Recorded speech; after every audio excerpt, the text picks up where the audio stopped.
Oof. Oh, I'm sorry.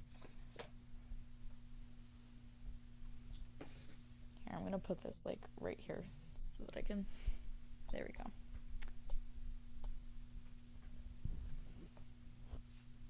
Oops. There we go.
It's time to shake and wake up the world with the best biblical talk shows from all over the world gathered in one place. ShakeandWakeRadio.com, where the truth is all that matters, and the truth will set you free. ShakeandWakeRadio.com.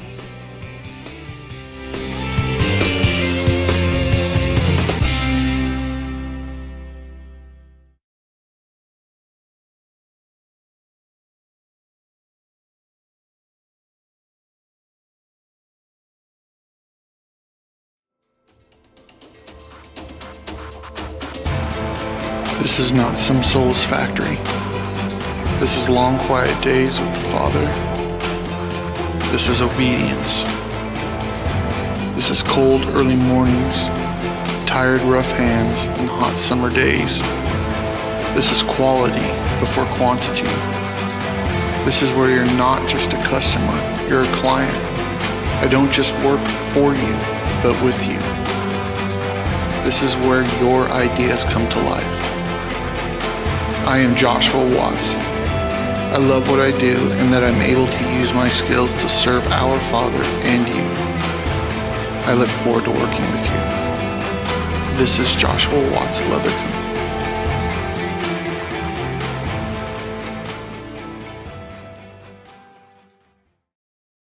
CN, Portals and Stargates, Fallen Angel Ancient Technology on Spiritual Warfare Friday, live 9 p.m. with Dan Bidondi and Gillyan Stone.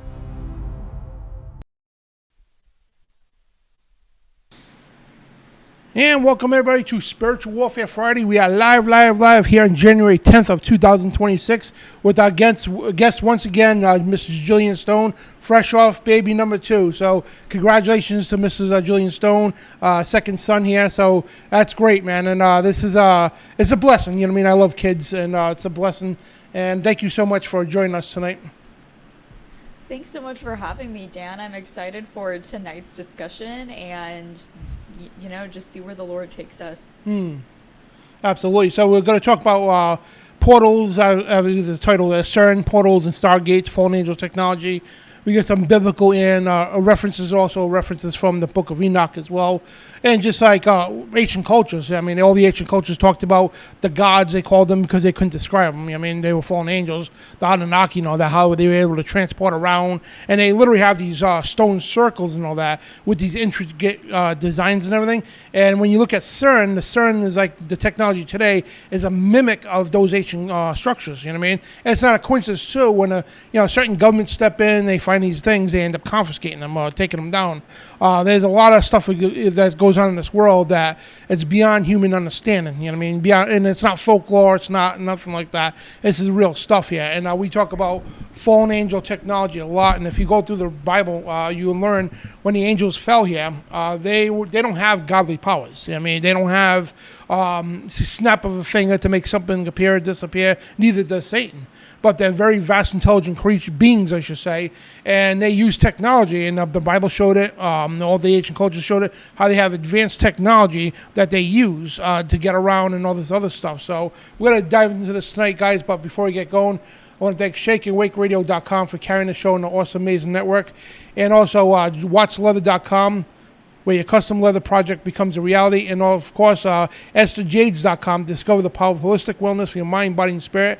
Transform your life with natural solutions. So there's our sponsors tonight, guys. And one more time, celebrating 250th anniversary of this great country that the Lord's given us. And I'm just blessed to even be born here, you know what I mean? And so we could say a lot of things and, bad things going on in the economy, this, that, and the other thing. But, here's the thing, the reality of it all. What other country would you rather be in right now? You know what I mean? And compared to most countries, we got it very well here, regardless of the gas prices or whatever's going on. So I'm just blessed to be part of this nation here, and it's just like when God gave the Jews the land of milk and honey, they were blessed. They were told to protect the land, have not pride, you know what I mean? Have probably a certain kind of pride, but have pride in your land, be protective of it, take care of it. It's the same thing with God in Eden. God didn't tell him to take advantage of the garden, he said to keep it up, take care of it, all this other stuff, the same thing in this country, So, but that's another show altogether. And again, let's jump into this here. And if you want to do a prayer, or you want me to start off? Yeah, sure. Okay. Dear Lord, thank you so much for gathering us together today to talk about this topic, because it's huge. Especially with what is going on in this world. I think that more now than ever before, we need to really know what's going on in our world through a biblical lens, and just move forward in joy and preparedness for what is to come and how we can prepare for it today. And thank you so much for Dan and his heart to serve you, Lord. And I just ask that you please keep the connection stable, keep all of the waves in the air, all of them protected by you, Lord, and just keep us on and help everything to just go really well. In Jesus' name, amen. Amen. Yeah, because you know how these shows run, Oh, yeah. Oh, yeah. It's always something with the internet or whatever, So right. Gillyan Stone is very low. All right, let me turn her up here. So is there a way to turn your microphone up? It's up 100%. Oh. I don't think. No, I think everything's turned up. Okay, let me turn it up on my end here. Okay. So me turn her volume up. So the videos, when they play, they might be a little loud. So Yeah, no problem. I'll blast you up to 150. Okay, sounds good. Let me know when the first one is, the first Yep. video is, or if we should just get into the topic first. Yeah, absolutely. And again tonight, CERN, portals, Stargates, fallen angel technology, and all that. So I got your videos ready. I got all the stuff ready for you. Right. Okay, awesome. Well, let's get started in talking a little bit about CERN, which is why Jan invited me on. So a lot of people don't really know a whole bunch about CERN because it is filled with not only, I mean, demonic presence, of course, but it is also fully in the scientific world, I guess you could say, for people like us who do not study things like rocket science. It's something that can be a little bit confusing. So CERN was established, and I think that this is very curious. I want to hear your thoughts about this, Dan. It was established in 1954, the same year as MK Ultra was established. And ever since it's kind of the Hadron Collider, ever since that they created it, their first, I guess the first ever Hadron Collider, and the only Hadron Collider, I should say, was actually built in 2008. And right after it turned on for the very first time, to follow, we had one of the biggest market crashes in history. And so I thought that that was very interesting. And every few years it shuts down, and every few years it turns back on. And each time it either turns on or shuts back down, there are some really interesting world events that follow. Like I said before, the 2008 stock market, the 2008 market crash, sorry.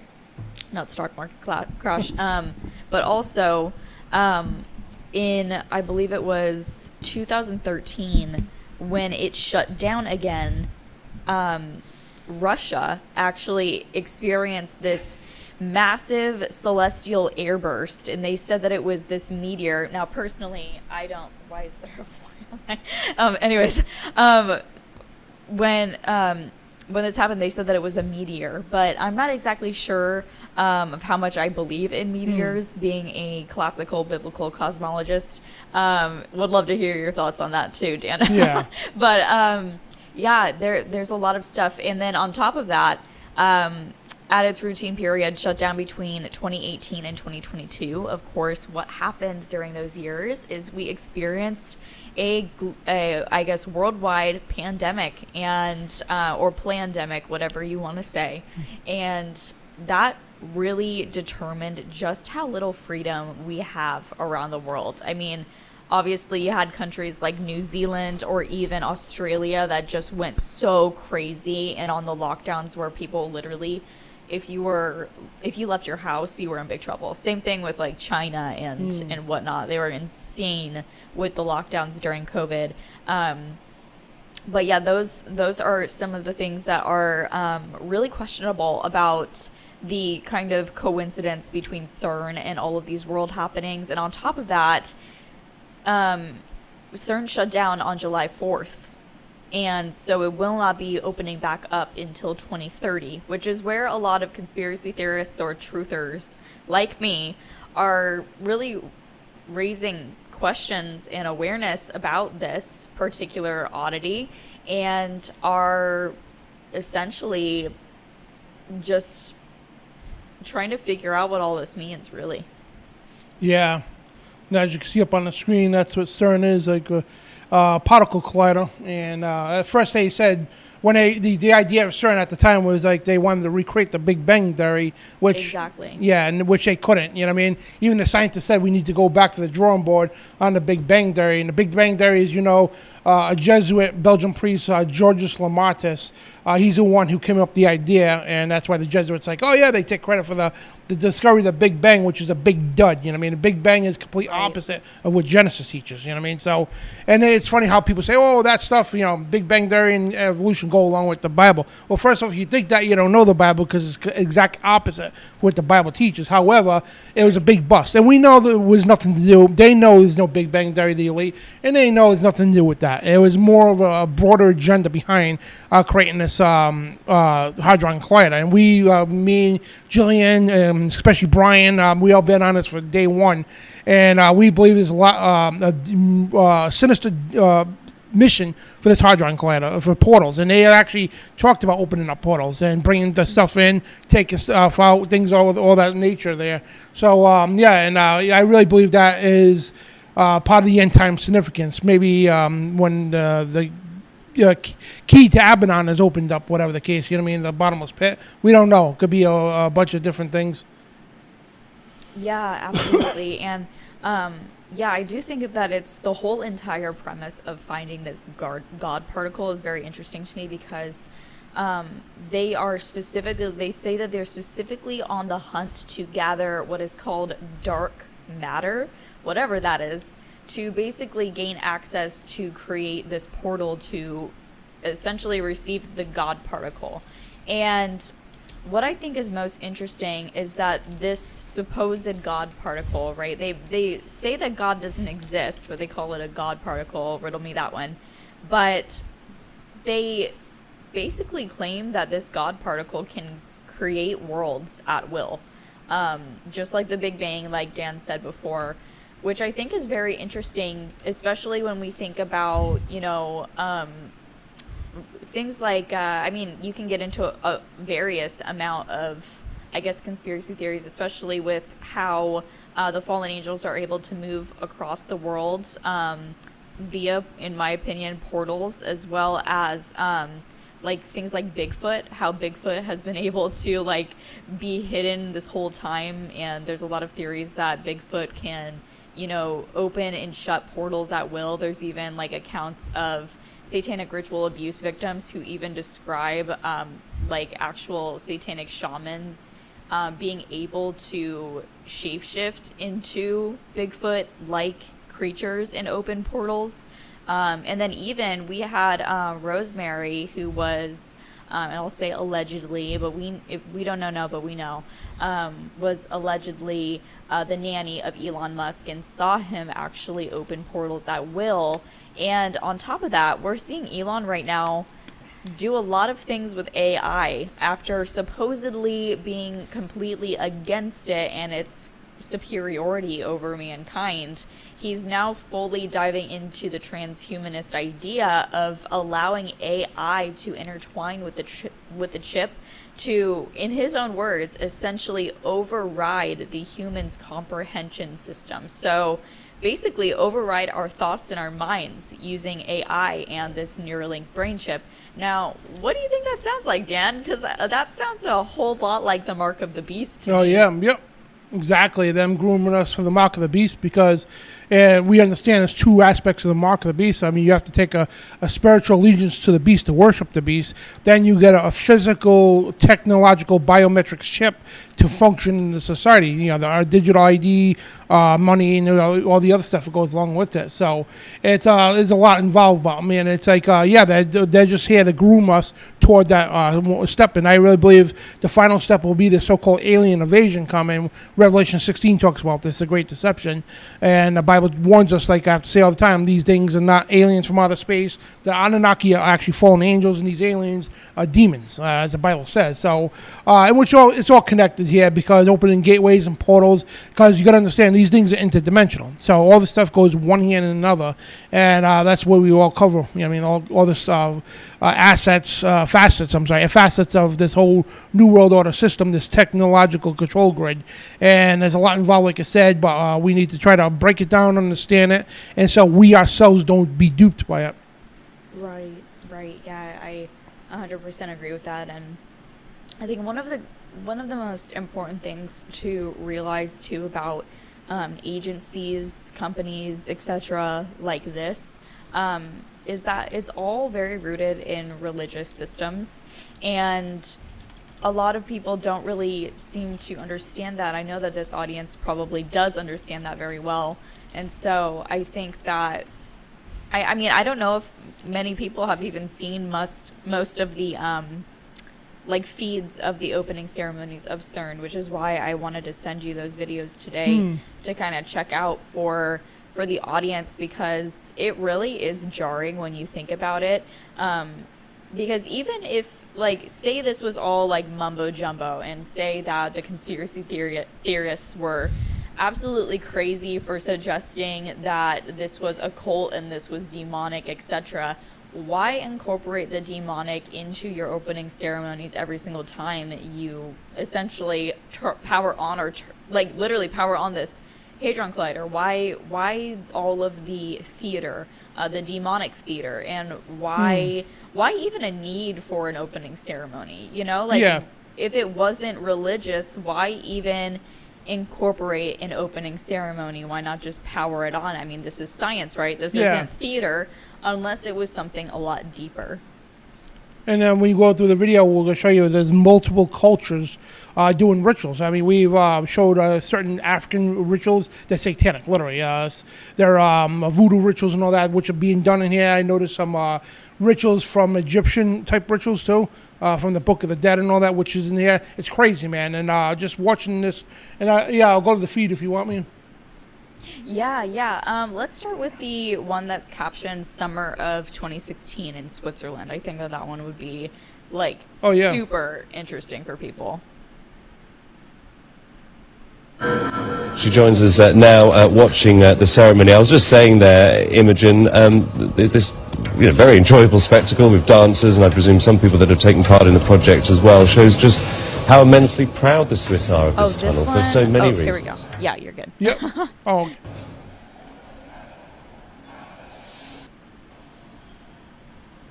Yeah, this one's like crazy. It's only a few minutes long, but I figure it's definitely something to look at here. Got 3 spirits rising up in the eyeball. Some crazy stuff here. What the heck?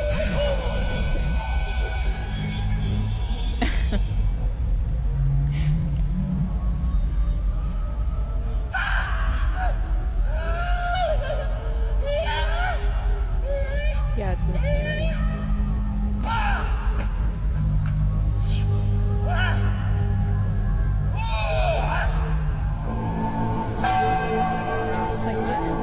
Like even with like the beetles, like the beetle symbolism, here like all the bugs emerging from this like screen's mouth, all this stuff.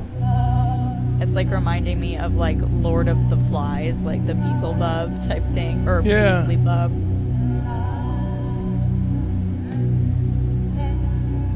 In Egyptian rituals, they had a lot of things of beetles and everything, and yeah, and then this goat head, so crazy. Yeah, and I guess we could like decode some of this so too, because it really is like a. Okay, so go ahead. This is a religious ceremony, and they said it was just a joke. This is like an but army why of hit it zombies. dead on? Like even the woman in Scarlet, the Horror of Babylon. Yep. Like this is just.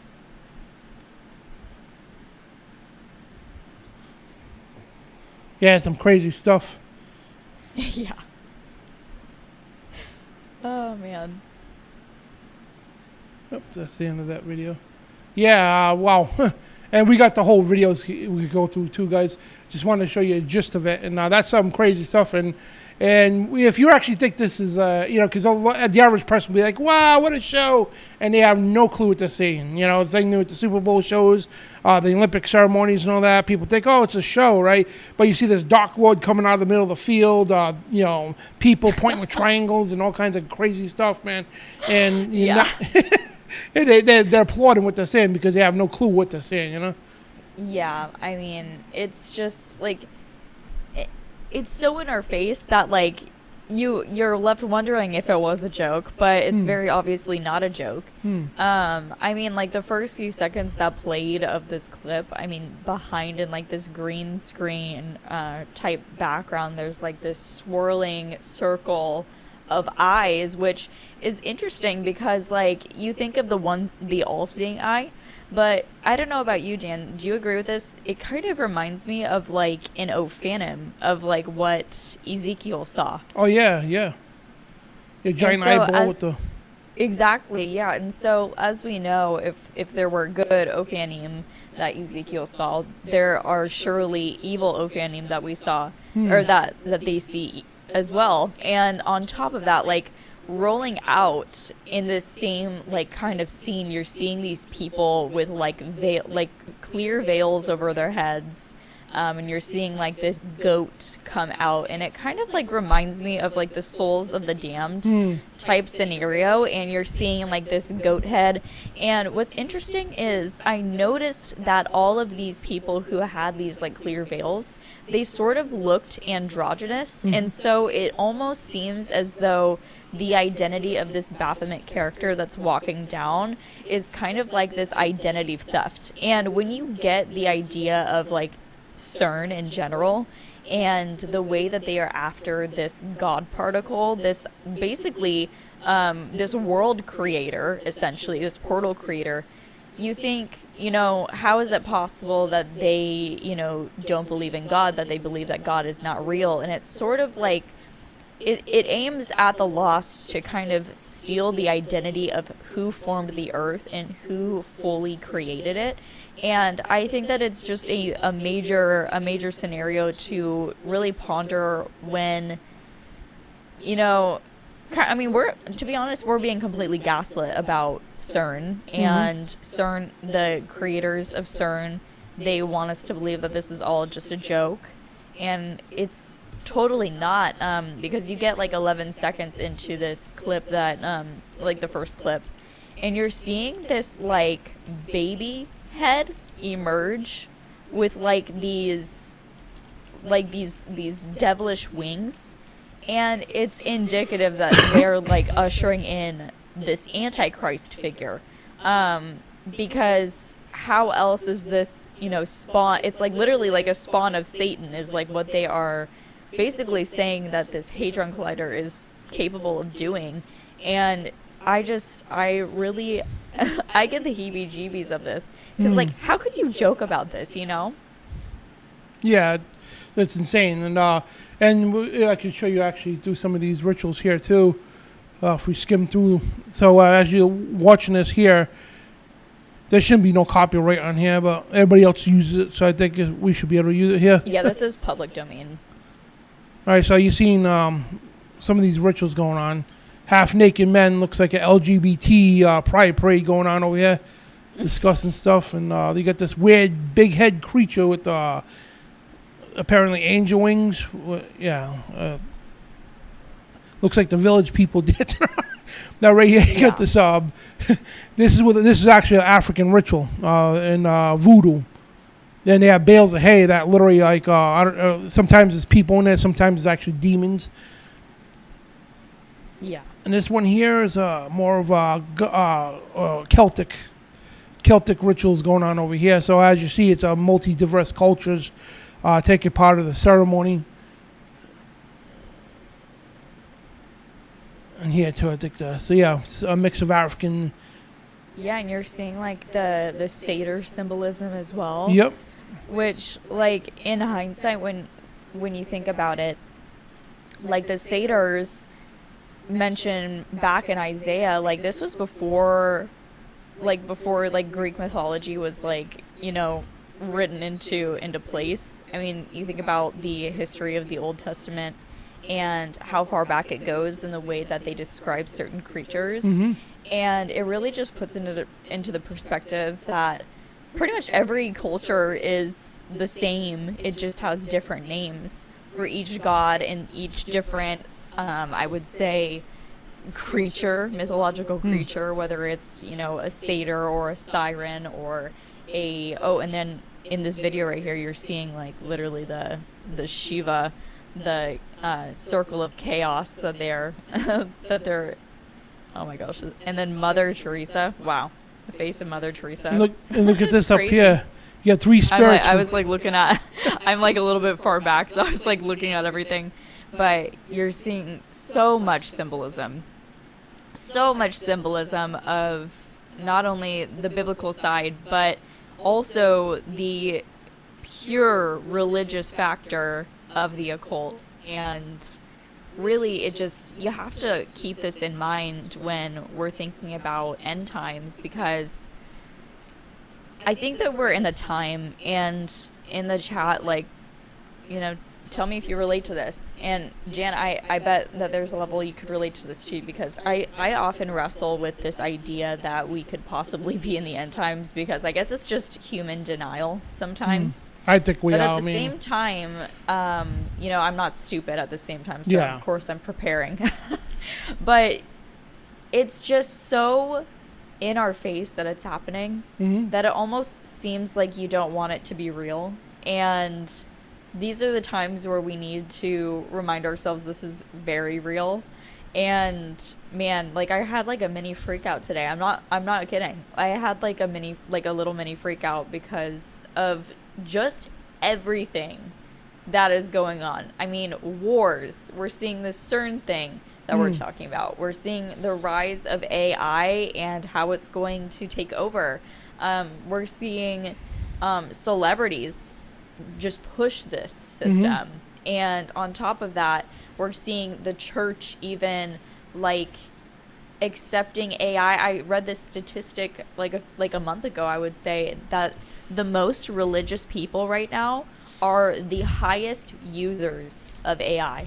Imagine that. The most religious people. So people who go to church every Sunday, people who are most, I guess you could say, do the most religious style things. And this is not like, this is a pretty broad spectrum of religiousness. So it could go from like Catholics to Mormons to like Muslims, etc. But the most religious people right now who claim a religion, they're the highest users of AI, whereas atheists and people who don't identify as religious, they are the lowest users of AI. Isn't that interesting? And well, go ahead. I was going to say, they have literally AI Jesus. It's kind of crazy. Where's this church here? It's in Switzerland, and I'll show you in a second. It's a chapel, St. Peter's Chapel in Lucerne, Switzerland. And it's an AI avatar Jesus where people can come confess their sins to. Oh my gosh.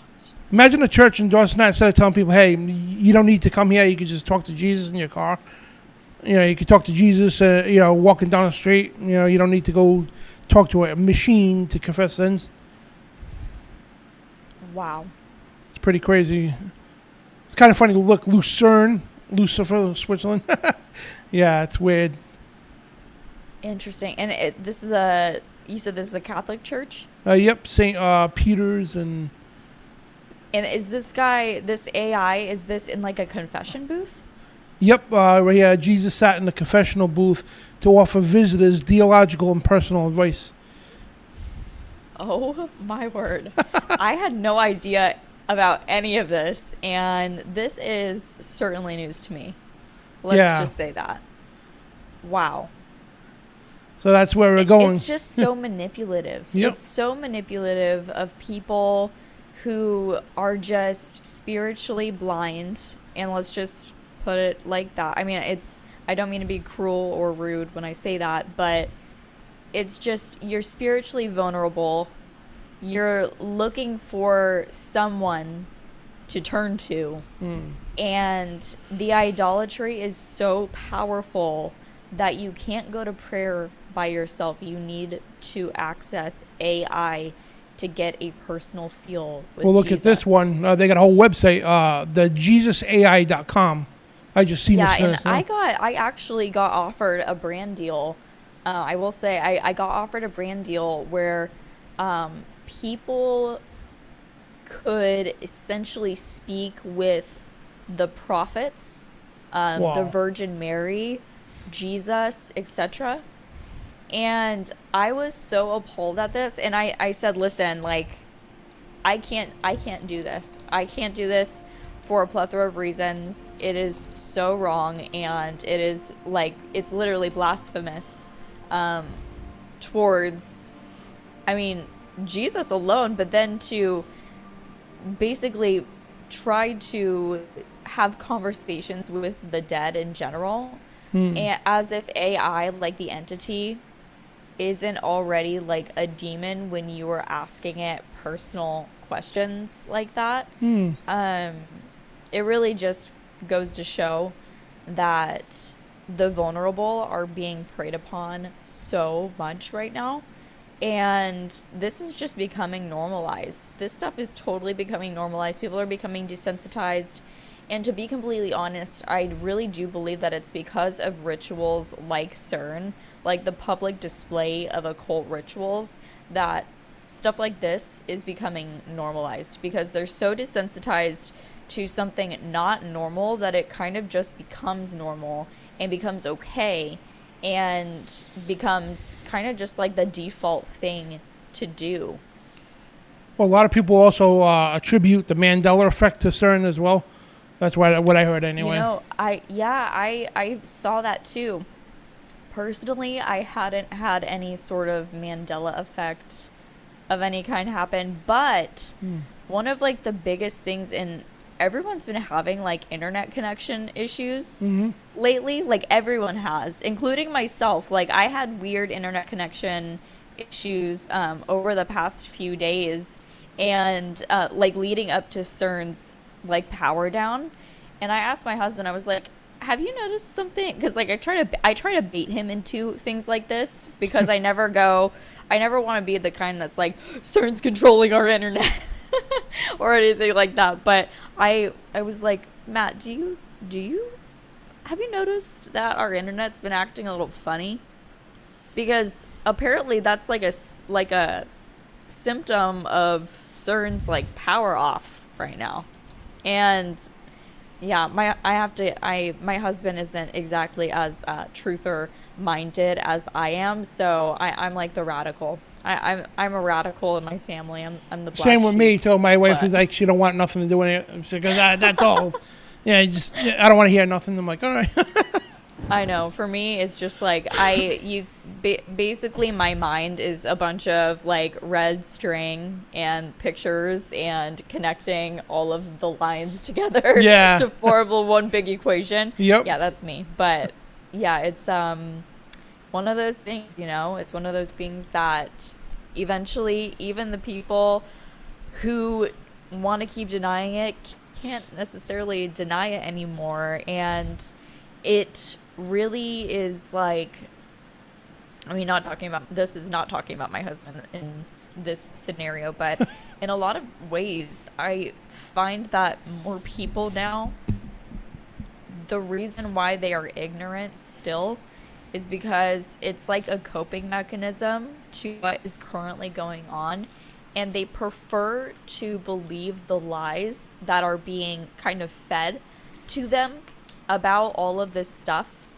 That, you know, the truth is literally it's like a threat to their nervous system, and so they literally cannot accept it. They would rather believe the lie. And it's kind of like Stockholm syndrome, to be completely honest with you. Like they would rather be in the cage. They would rather stay. And that's the first thing came to my mind.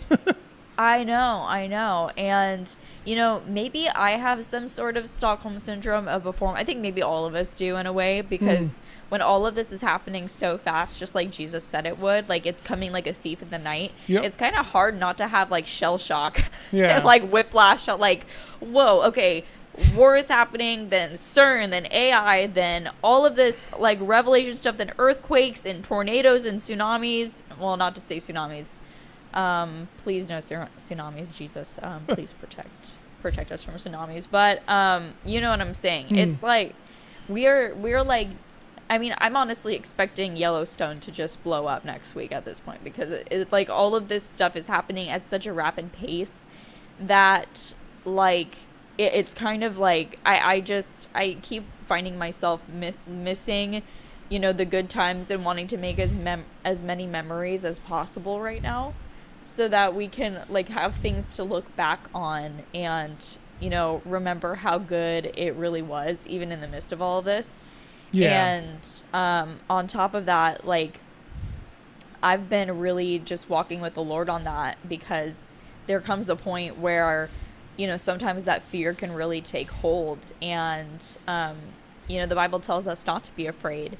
And so I kind of go through like this cycle of like whiplash, then peace, then whiplash, then peace, then whiplash, then peace. And it's kind of like that cycle of like, Do I even want to look at the news anymore? Do I even want to know what's going on so that I could just keep my head low and just keep preparing? Because at this point, it's like I feel like there is a level of information that human beings should not have access to, and unfortunately, we're being like it's literally being shoved down our throats.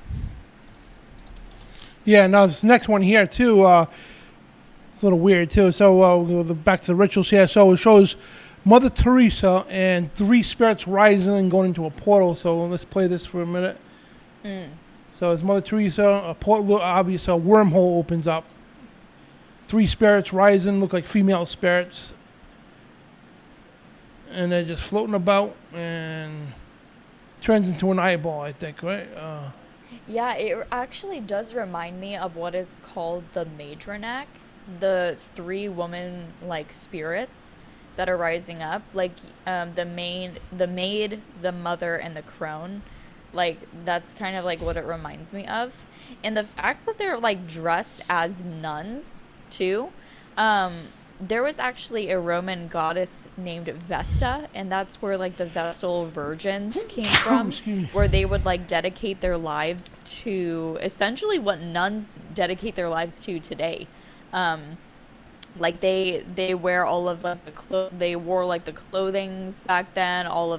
They like pledged, being virgins for life, basically dedicating everything to Vesta, the like goddess of fertility, virginity, all of these things. And you think about the nuns today, they essentially do the same things, and they have their own rituals, and they cater most to the Mother Mary, of course, and they do specific rituals. The Catholic Church does during the month of May, which is like Mother's Day and stuff like that. I mean, I'll say like a good happy Mother's Day, that I'll say that, but you're not gonna catch me doing anything else than probably just Mother's Day, and then expecting maybe a card from my husband, but that's about it. And the massage too, right? And the dinner.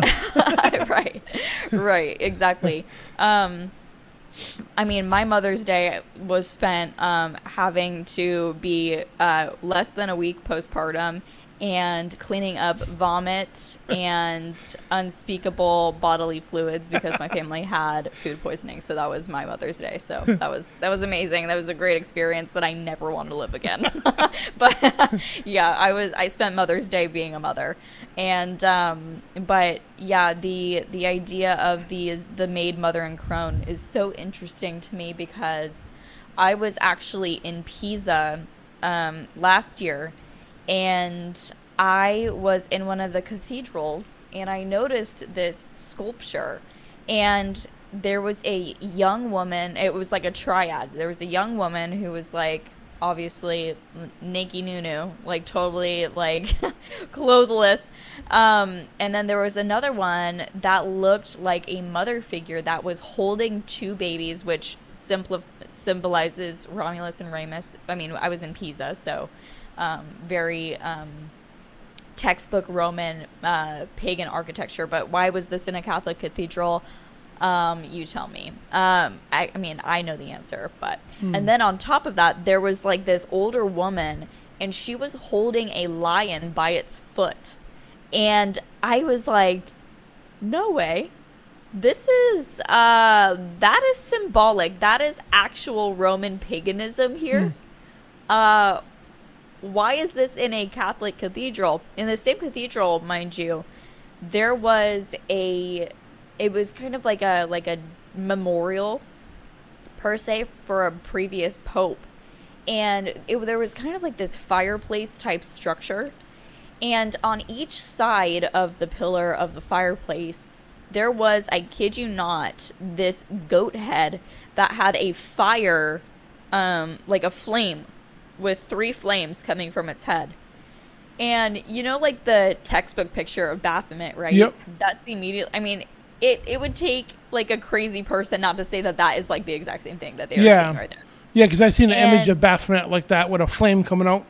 Right. Yeah. It's insane. And this was like in the heart of downtown. I'm talking like across the sidewalk from the Leaning Tower of Pisa. And it is so like in your face just the entire religious occult structure of all of these principalities. It's not just the Catholic Church, but it's also, I mean, like we saw here with CERN, it's very much so catered towards occult religious symbolism. And like you can see it with like I said, the maiden, mother, and crone. But then there's also like the satyrs who are running around. So there, it's very clear exactly. Oh my gosh, the picture that you're showing right now on screen. Yep. The top one that you showed is like literally identical to what was in the cathedral, minus the hexagram. There was no hexagram. Wow. But if there was, can you imagine the icing on that cake? Yep. Whew.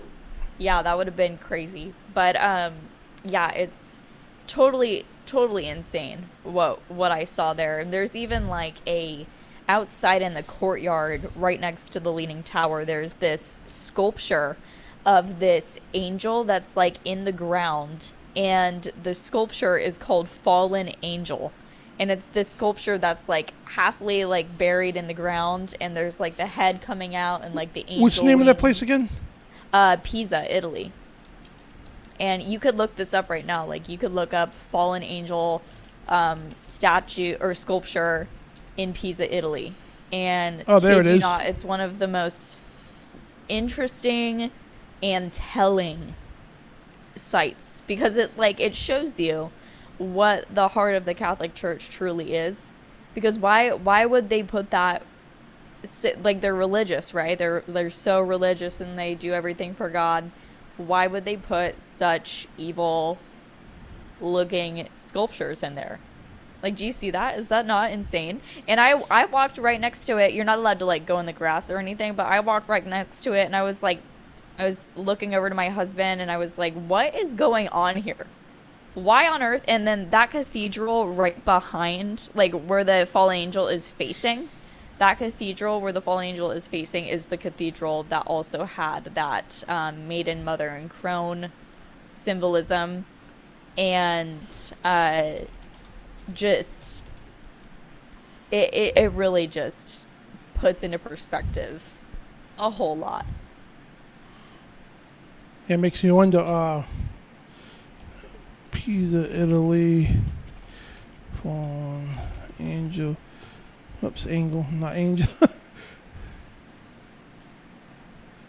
Let's get an aerial view of it. You never know what you've seen from the aerial view. Oh yeah, totally.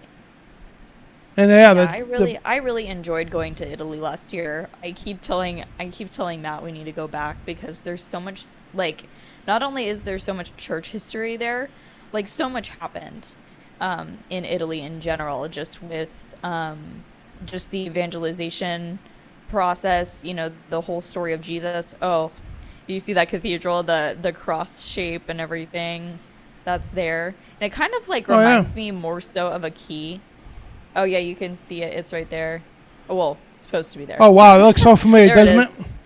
There it is. And then that cathedral that it's facing, which is like right across. Doesn't this scenario over here look familiar? Take a good look at that from there. Tell me what that reminds you of. Two places in the world. Where? Which one? Capitol building. Yeah, Washington D.C. Yeah. Yep, and the obelisk. Yeah. And then same thing in the Vatican too.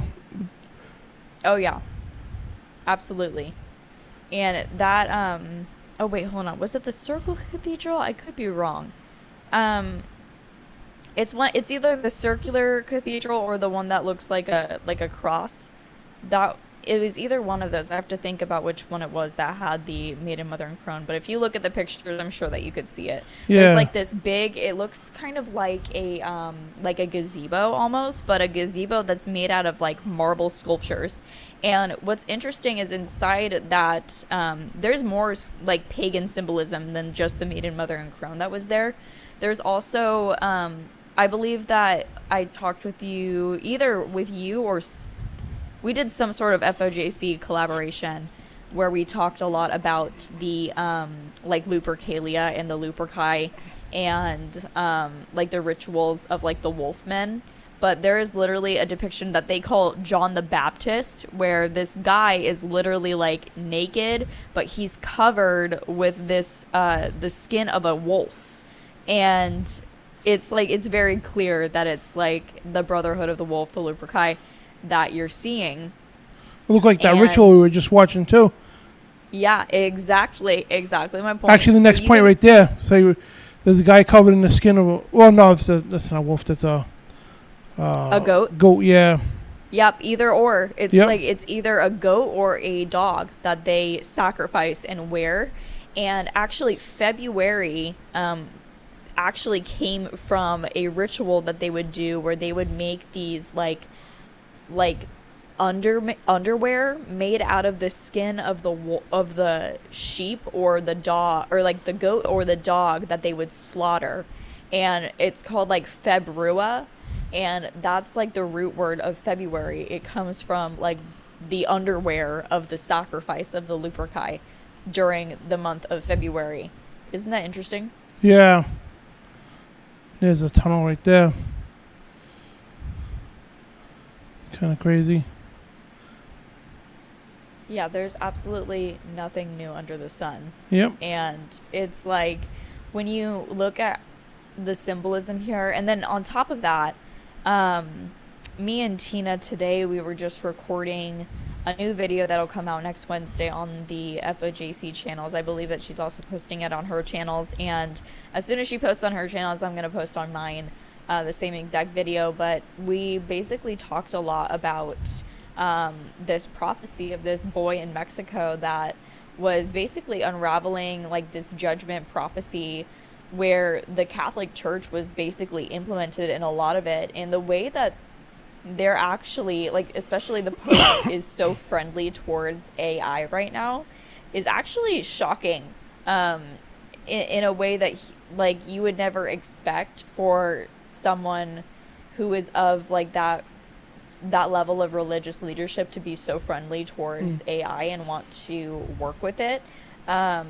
Yeah, I can't get on board with any sort of like support for that type of AI where it's supposed to take over like our entire world. And you know, as I know that there's a time and a place where like all technology can be good, I do want to have like a balanced mindset towards that at least. But in the hindsight of the way that they are wanting it to be used, essentially for God particles, creating worlds, ushering in essentially the Neuralink chip to be able to override our minds and our decision-making process, basically reprogram our brains to match what it wants us to do. Yeah, I'm not on board with any sort of funny business like that, because it's just you're getting into the realm of serious danger. And the entire mind control premise too, the fact that it was founded in 1954, the same year as MK Ultra was founded, and they started doing experiments in 1954 on unwitting victims. It's just interesting. It's all very it seems very intelligent that these two were created at the same time, you know? Yeah. And that's the next ritual. Oh, I mean, it's the continuation here. This is kind of weird. So, brought up the people in the sheets again. It looks like they're being tormented. So, if you look at it, it looks like they're being tormented under these blanket sheets. Then this weird guy yelling, I don't know what he's doing in that screen with Beatles and all that. So, yeah. I don't know if this is some cracked out Beatles like concept. Lord of the Flies. Yeah, it's kind of weird. Look at it. Are those horns, maybe? I don't know. I'm like catching up on the feed right now. Yeah, I mean, even with the symbolism of the goat head still, it just reminds me of like, I mean, complete demonization here. And that's where you pointed out too, the Ophram. Right. Could be their representation, which we know in the occult, everything's a perverted image of what God has. Yeah, yeah. So, you guys, I really hope that you always remember exactly what you see here, and keep it saved, because in 2030, You're going to want to remember that again if you find yourself forgetting exactly what they're up to. Yep. These are rituals. These are 100% rituals, and there's no way around it. And notice how all these horned beasts too, that's crazy, scapegoats and whatnot, and Yeah. I don't know what the heck this is about. Looks like he's about to go to the bathroom. That's some weird stuff here. Are these supposed to be witches or something? It honestly reminds me of kind of like a young Mother Teresa, but with a goat. Yeah. Isn't that interesting? I've actually heard a lot of theories about Mother Teresa being allegedly tied to human trafficking. Oh, yeah. Like, allegedly tied to a lot. And then also there's like this pretty interesting theory that Mother Teresa is the mother of Dr. Fauci. Have you heard that theory? Wow. I wouldn't doubt that at all. Okay, you should do this one. You should look up a picture of Mother Teresa. Yeah. And then look up a picture of Anthony Fauci. And the resemblance is like creepy. Anthony. It's pretty creepy. And that, like, the way that it's like all tied together too, the mind control, the war on freedom, the health crisis, the spiritual crisis. Oh, look at Rudy's. All of it is like, it's literally all connected to this conversation, no matter which way you want to go, because we're seeing the blatant like Roman mythology symbolism here and where it's all connected to. Oh, look at that. The so-called fact checkers. Mind you guys, the very fact checkers are the same ones who lie to us daily. So they say, Mother Teresa is not Anthony Fauci's mother. Yeah, because if they have to say that, then we know that it's like probably true. We don't know, but we know. Yeah. Yeah, the same people who lie to us daily, and we're gonna listen to you. Yeah, right. Yeah, it's pretty crazy how similar they look. Let me see if we get a picture. Yeah. The Reuters fact check is everything. Get that? Yeah, look, they look alike.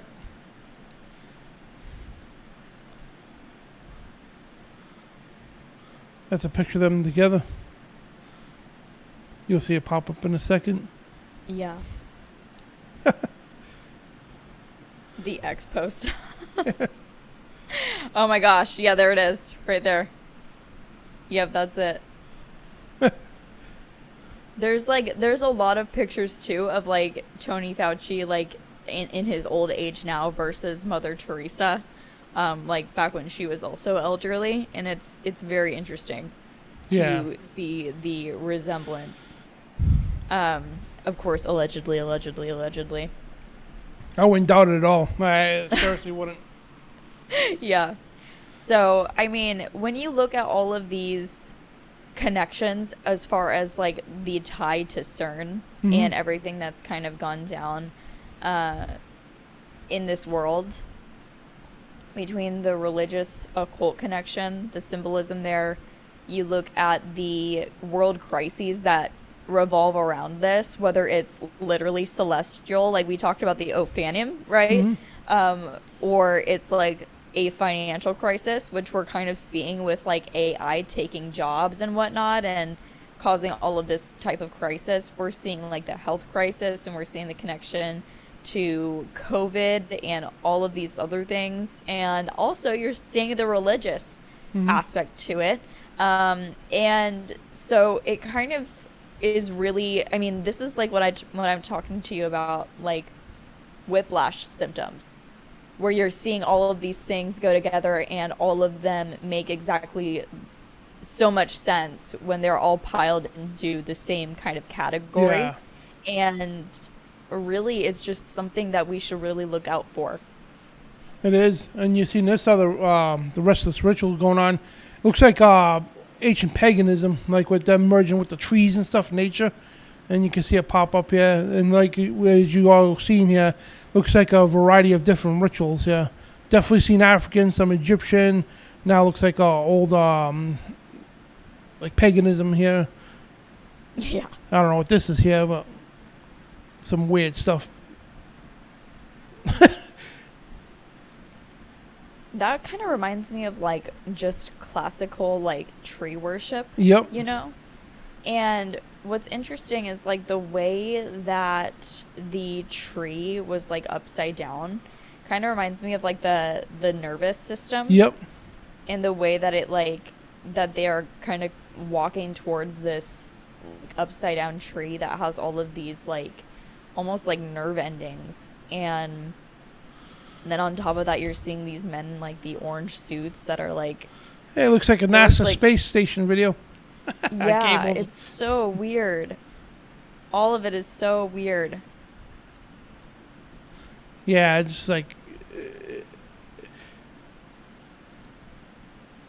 it's Yeah, I'm just just like weird I stuff. find myself like almost just watching this. Yeah. But you're seeing the horns, the stag, which mean the stag symbolism is like apparently in the occult the stag represents like the veil, the thinning between two worlds. And then you're seeing like the symbolism of like the woman in red and all of this other stuff that's kind of coming forward.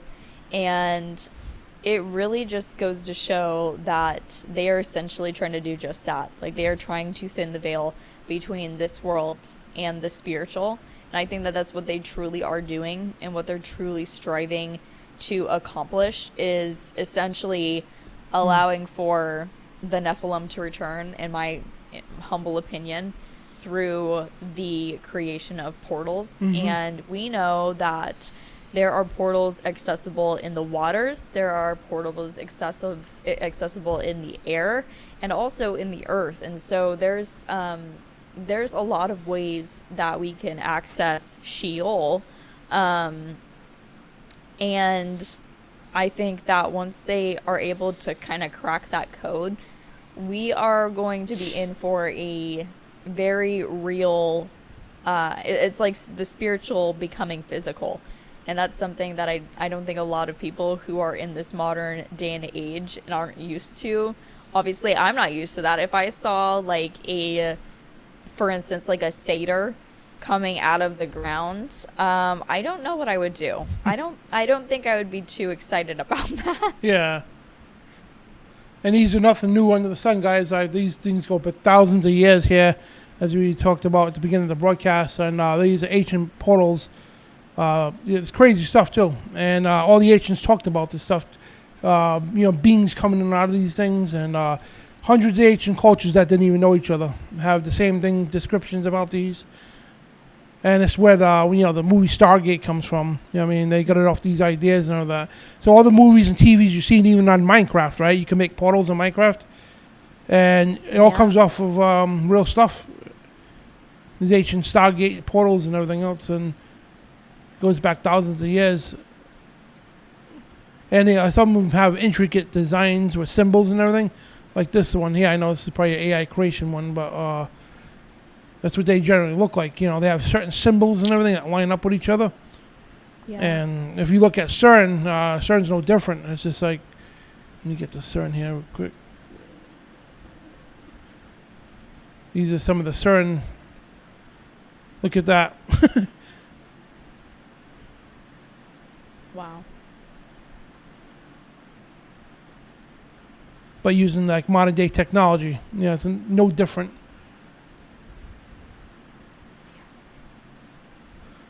Yeah, it just like looking at these pictures is fascinating. And if you listen on shakeawakeradio.com, we're just going through some pictures and just look up pictures of CERN and ancient portals, like stone portals and everything. And you'll see what I'm talking about here. But it's just amazing. I mean, it totally looks like one. Yep. And CERN, the 666 there. Then they got the, what's the name there? The goddess there of destruction. Oh, Shiva. Shiva, yeah.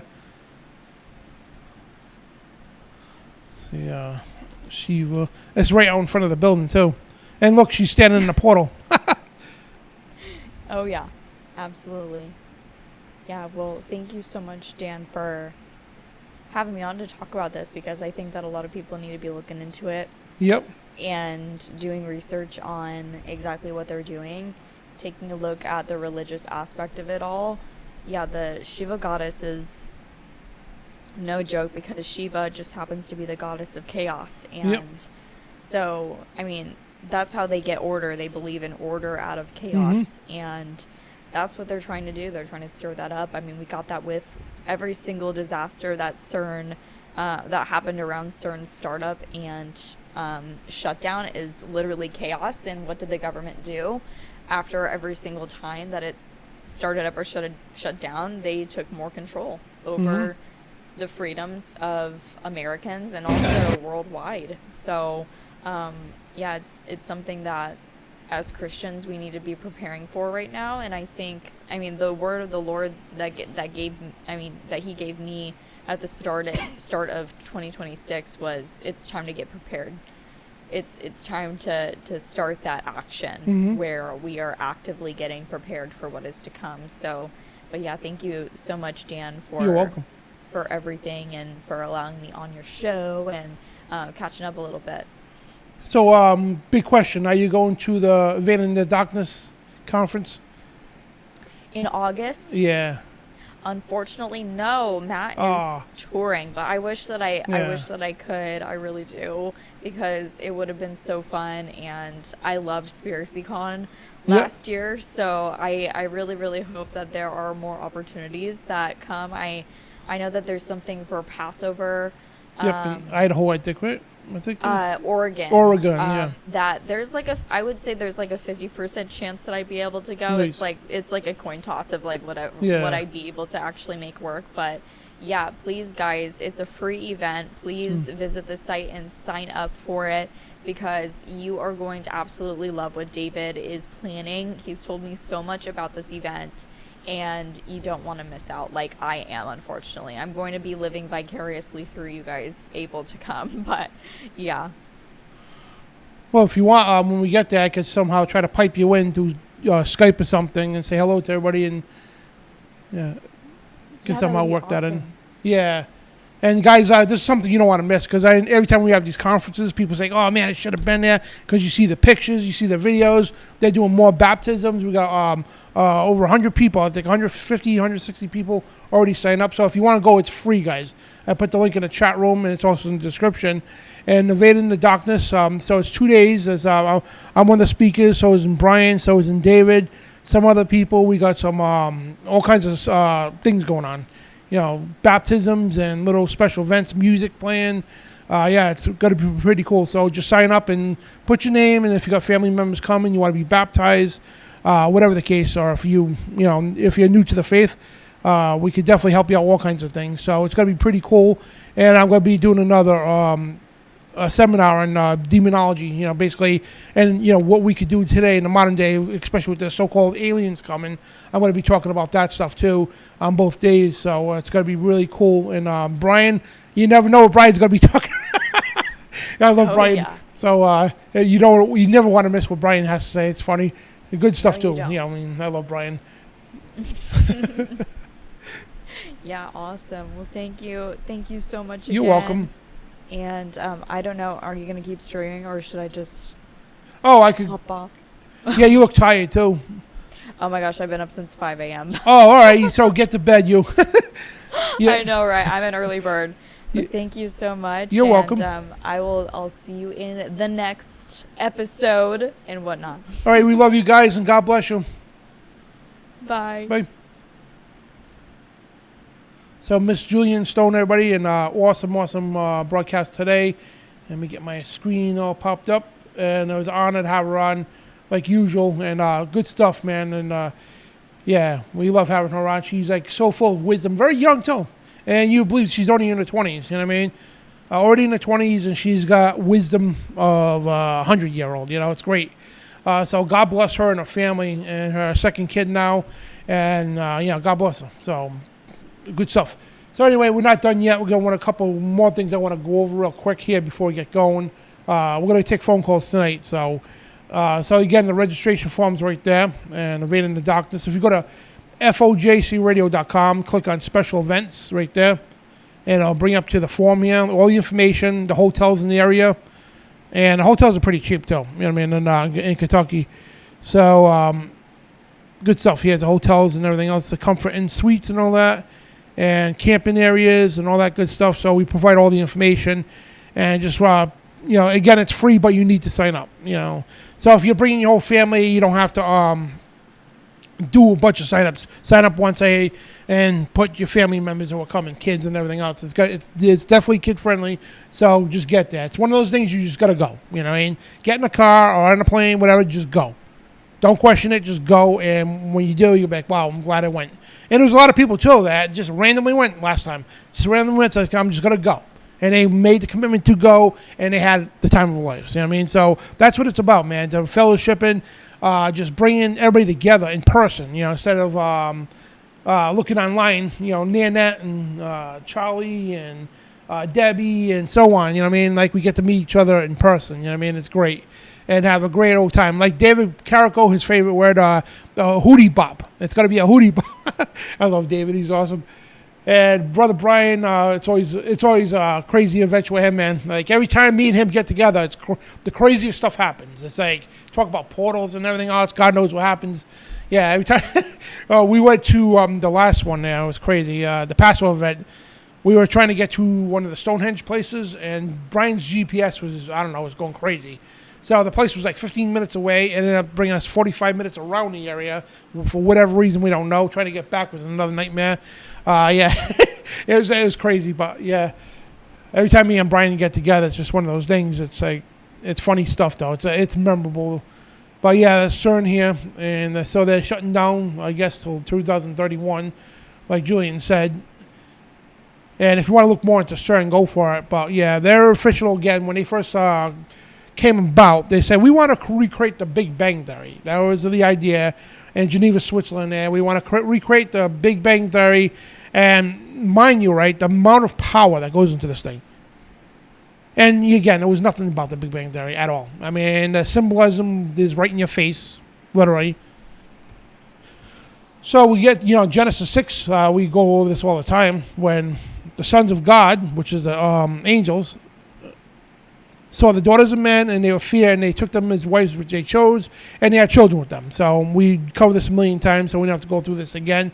But it also talks about the fallen angels teaching men how to do certain things. And when you get to the book of Enoch, chapter 6, it says the same thing. Verbatim for Genesis 6. And it talks about how they all took a sworn oath and all that stuff, and talks about the leaders. And if you go through the book of Enoch, it's very interesting. And so chapter 13, right? I decided to read Roman numerals sometime. So Azazel, this is one of the chief fallen angels. Now, there was 200 of them, right? 200 chief fallen angels. These are, not counting the other angels. Then we understand that many of these angels were cast into certain places as a prison. So there's 4 fallen angels under the great river Euphrates. That's all on record. There's some on the Tigris, I believe, or in the desert, whatever the case. But not all the angels are imprisoned. You know what I mean? A lot of them are still roaming around. So Azazel taught men to make swords and knives and shields and breastplates, and made known to them the metals, to work the metals of the earth, and to make bracelets, ornaments, and autonomy and beautifying of the eyelids, and all kinds of costly stones and all color and tinctures. So basically, talk about the creation of makeup and things like that to amplify the beauty of a woman. And that's why the Bible talks about a woman dressing modest. You know what I mean? Because if you got all these fancy jewelry on, you're showing cleavage and all this other stuff. Yeah, it turns from a beautiful woman into a very lustful woman. You know what I mean? And now the way people dress today, if you go to a beach, it's like, you might just walk around naked. Seriously, the stuff that they're wearing around today. But anyway, all the stuff here, and so basically it arose much godlessness that committed fornication. You know what I mean? So it's not just about that, but they taught mankind how to do everything. The course of the moon and everything else, and you go right through the scriptures here. And one here, the 4th was named Phenemo. He taught the children of men the bitter and the sweet, and taught them all the secrets of their wisdom, and instructed mankind to write them with ink and paper, and thereby many sinned from eternity. Now, here's the thing. It doesn't mean writing with ink and paper is satanic. And it doesn't mean writing, I got to point that out too, because somebody said writing in cursive is satanic. No. No, but that's dumb to even think about that. So writing the cursive is the way everybody always wrote. You know what I mean?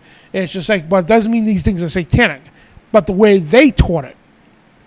Now, there's another person, there's another channel, I'm not mentioning their names, but they think using roots and herbs and seeds is satanic because that's what witches do. No. God talks about this in Genesis, right? We could use the herbs, the seeds, and all that for health-wise benefits.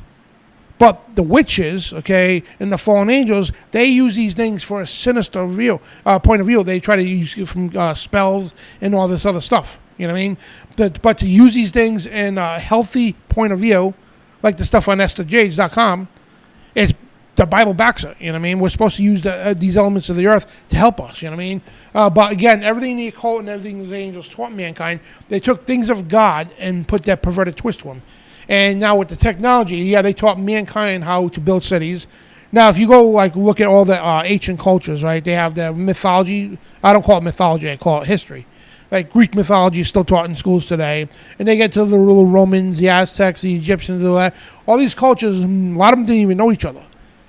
And they all had the same explanation of these so-called gods, which they're called the Anunnaki, i.e. the fallen angels, right? And the Bible talks about this, the book of Enoch talks about this, and many other texts talk about the same thing.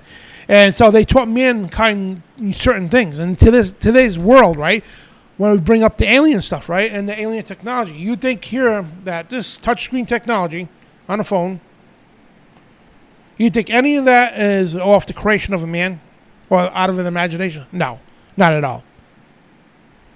And really think about this. I lived through this, right? Really stop and think about this. The explosion of technology. To us, we don't really see it because it moves so fast. So I grew up I was born in 1974. Obviously grew up in the 80s, going to high school and all that through the 90s, right? And back in the 90s, if somebody would have come to you back in the 1990s, hey, oh, I got a phone that takes video, HD video, goes on the internet, not only takes pictures, but does everything in the world. There's got apps to do this and the other thing, right?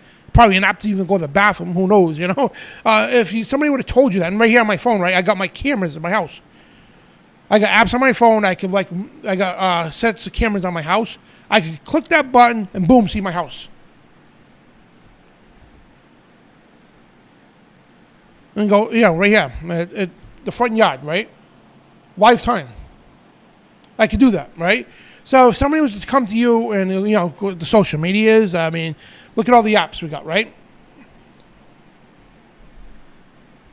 Really contemplate that for a minute, all right? And even though most of you are probably watching on your device now, it's like, you think a human being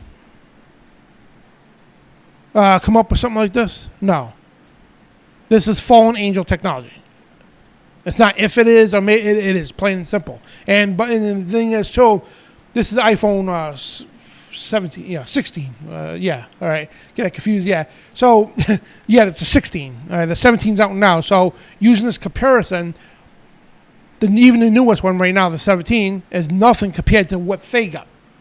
It's handed down, old, regurgitated technology compared to what they have.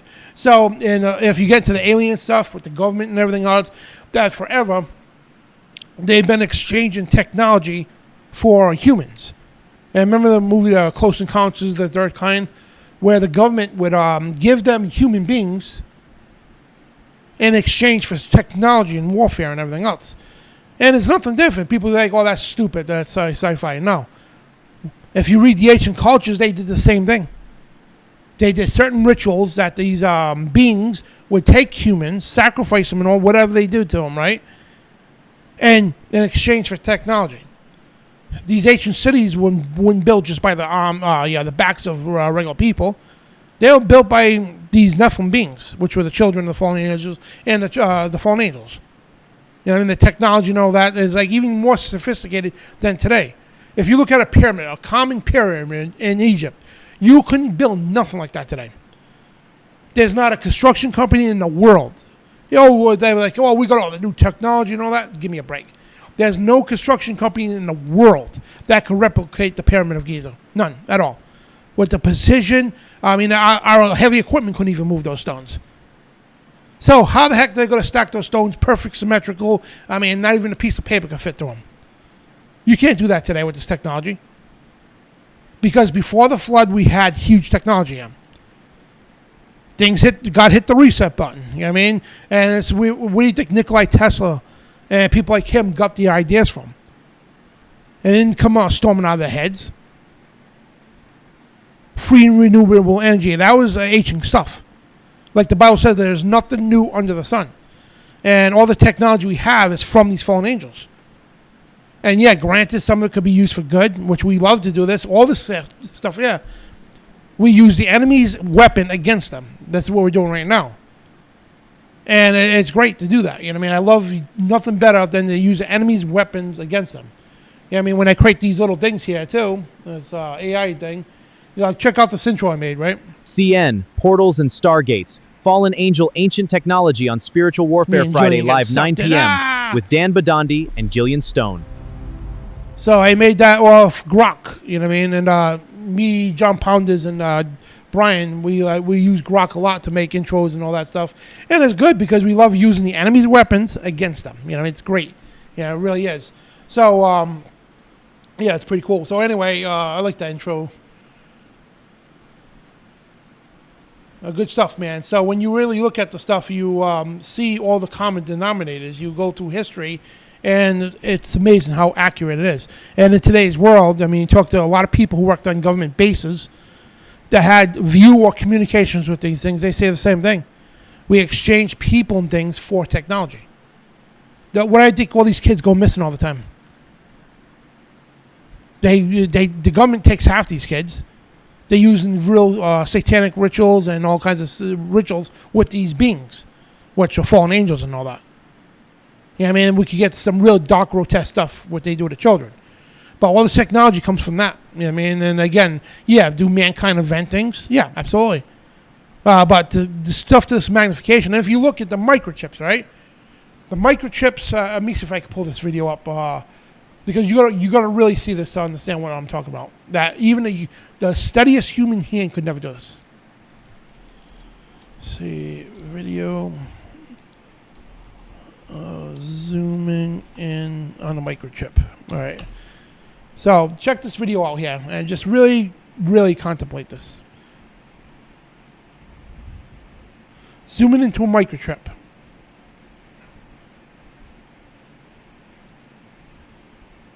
So there's a microchip, right? And this microchip is maybe that small in your hand.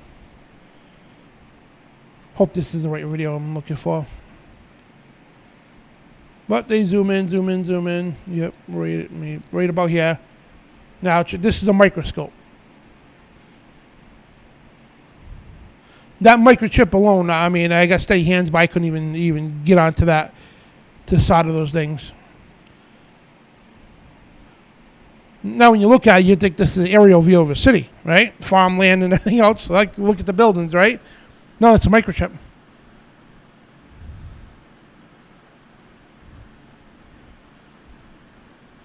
Every one of those circuits right there, microscopic. If right now, if you seen an ant walk across the screen, the ant would be massive. And you know how small an ant is, right?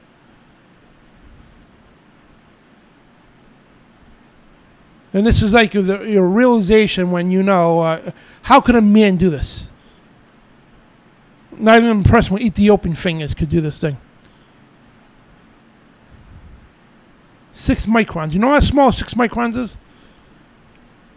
And it goes more, like, deep into it. 1 micron. Nanometers.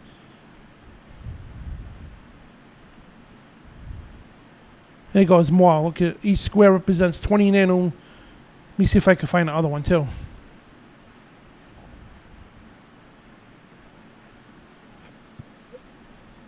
All right, stop right there for a minute. So see right this? This is a hair. A human hair from your head, right? And want to put this into perspective. You know how thin a human hair is, right? Now watch this. This is just amazing. Would be like peering into layer after layer of one of Apple's microchips under a microscope.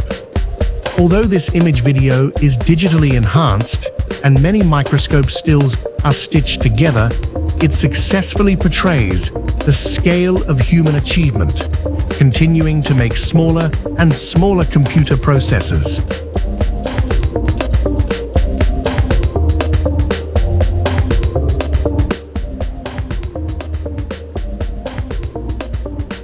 Just really look at that. Would you just look at that?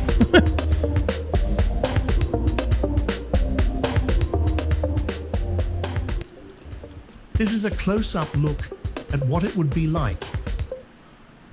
So, human advancement, yeah. Yeah, if you really think a human could actually do that, seriously for a minute, think about that. And this is the technology being used to forge a new world order. The technology being used to push this AI and all this other stuff, the coming mark of the beast, the physical part of it, and all that during the tribulation. You know what I mean? And so why do you think that, the alien disclosure is coming out now, not a coincidence. We talked about this several weeks now, right? The alien disclosure. And, of course, the so-called experts denying that the aliens have anything to do with demons, which they do, right? The Bible talked about this. We've been doing shows for, I don't know, since 2007 on radio. Then we end up coming on video and all that stuff.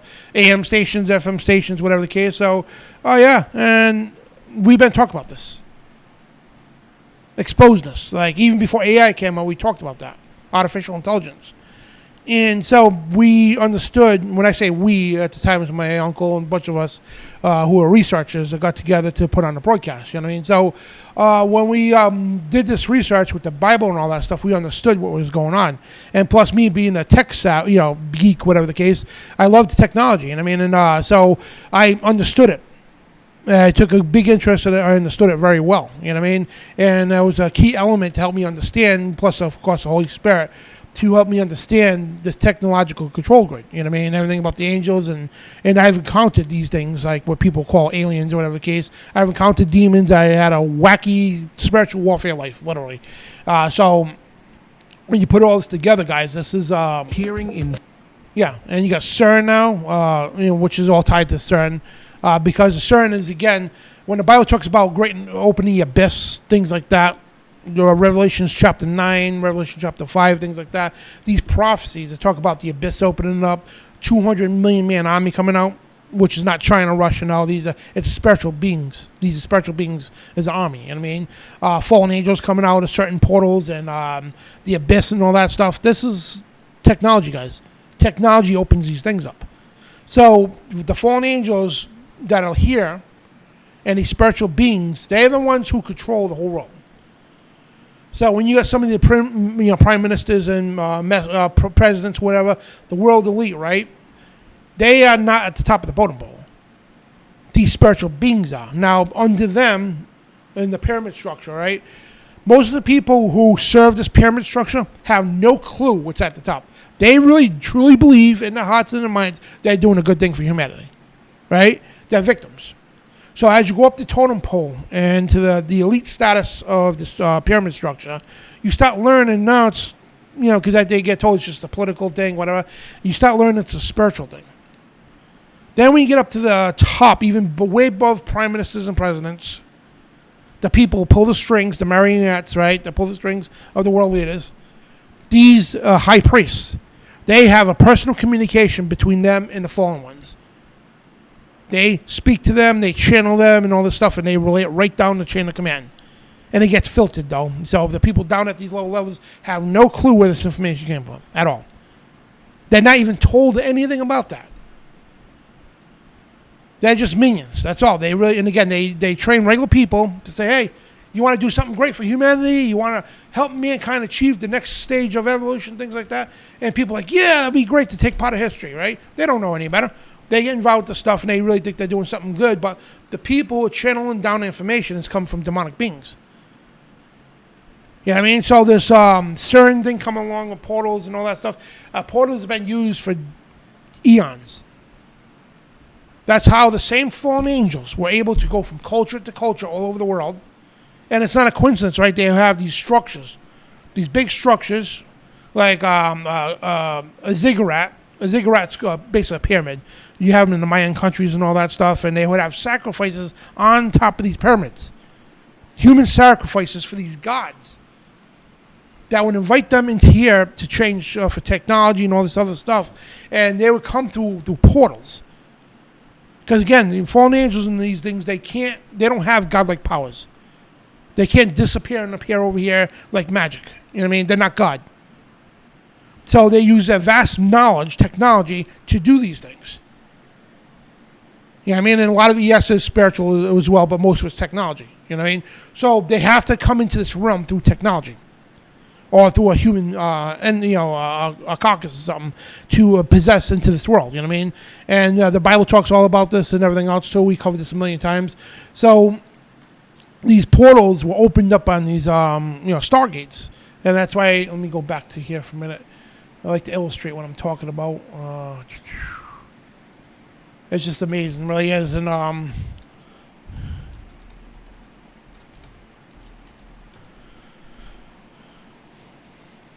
and before somebody says, oh, it's all AI or Photoshop, we've been covering this stuff long before that stuff was around.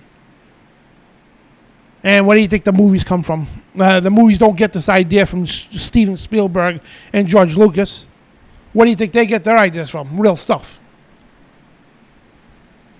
So, yeah, some of these pictures are from movies and all that stuff, but a lot of these are real portals that have been found in ancient cultures.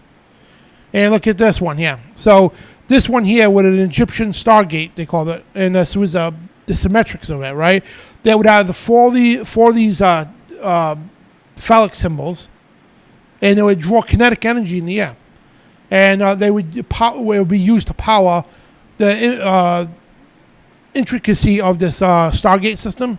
That only the fallen angels would have the codes for it to unlock it. And it's weird, I don't even know how to explain it, but I understand it, you know? So during these rituals, they would have all the high priests of the land and all this that land up there doing sacrifices to welcome in these gods. Now, and it's not a coincidence, I mean, that all the ancient cultures had the same descriptions for the three key people.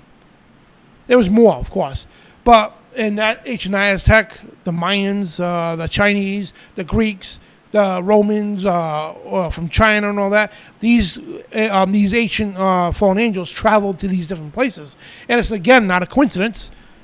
Same descriptions of these things through these type of portals. And they're found everywhere, guys. The government finds these things. They, whatever they do to them, they bury them. Whatever the case, they shut them down. And I'm not saying they're active anymore because I think it takes a certain 50. Let me try this website here. So, me and Brian's done a lot of shows on these.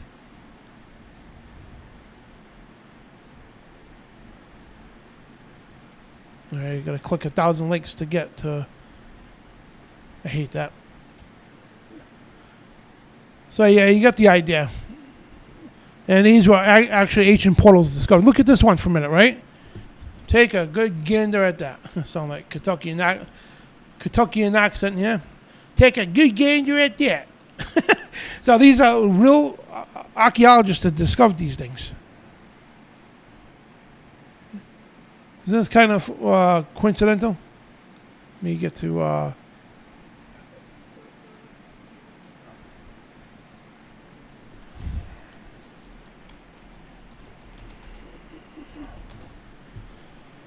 Look at these things.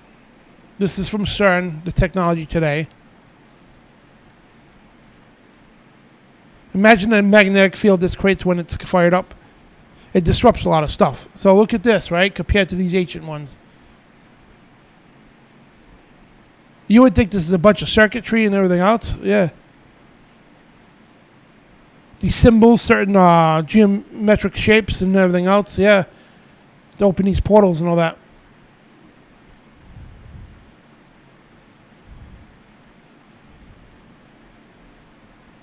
So look at that, the comparison to these things.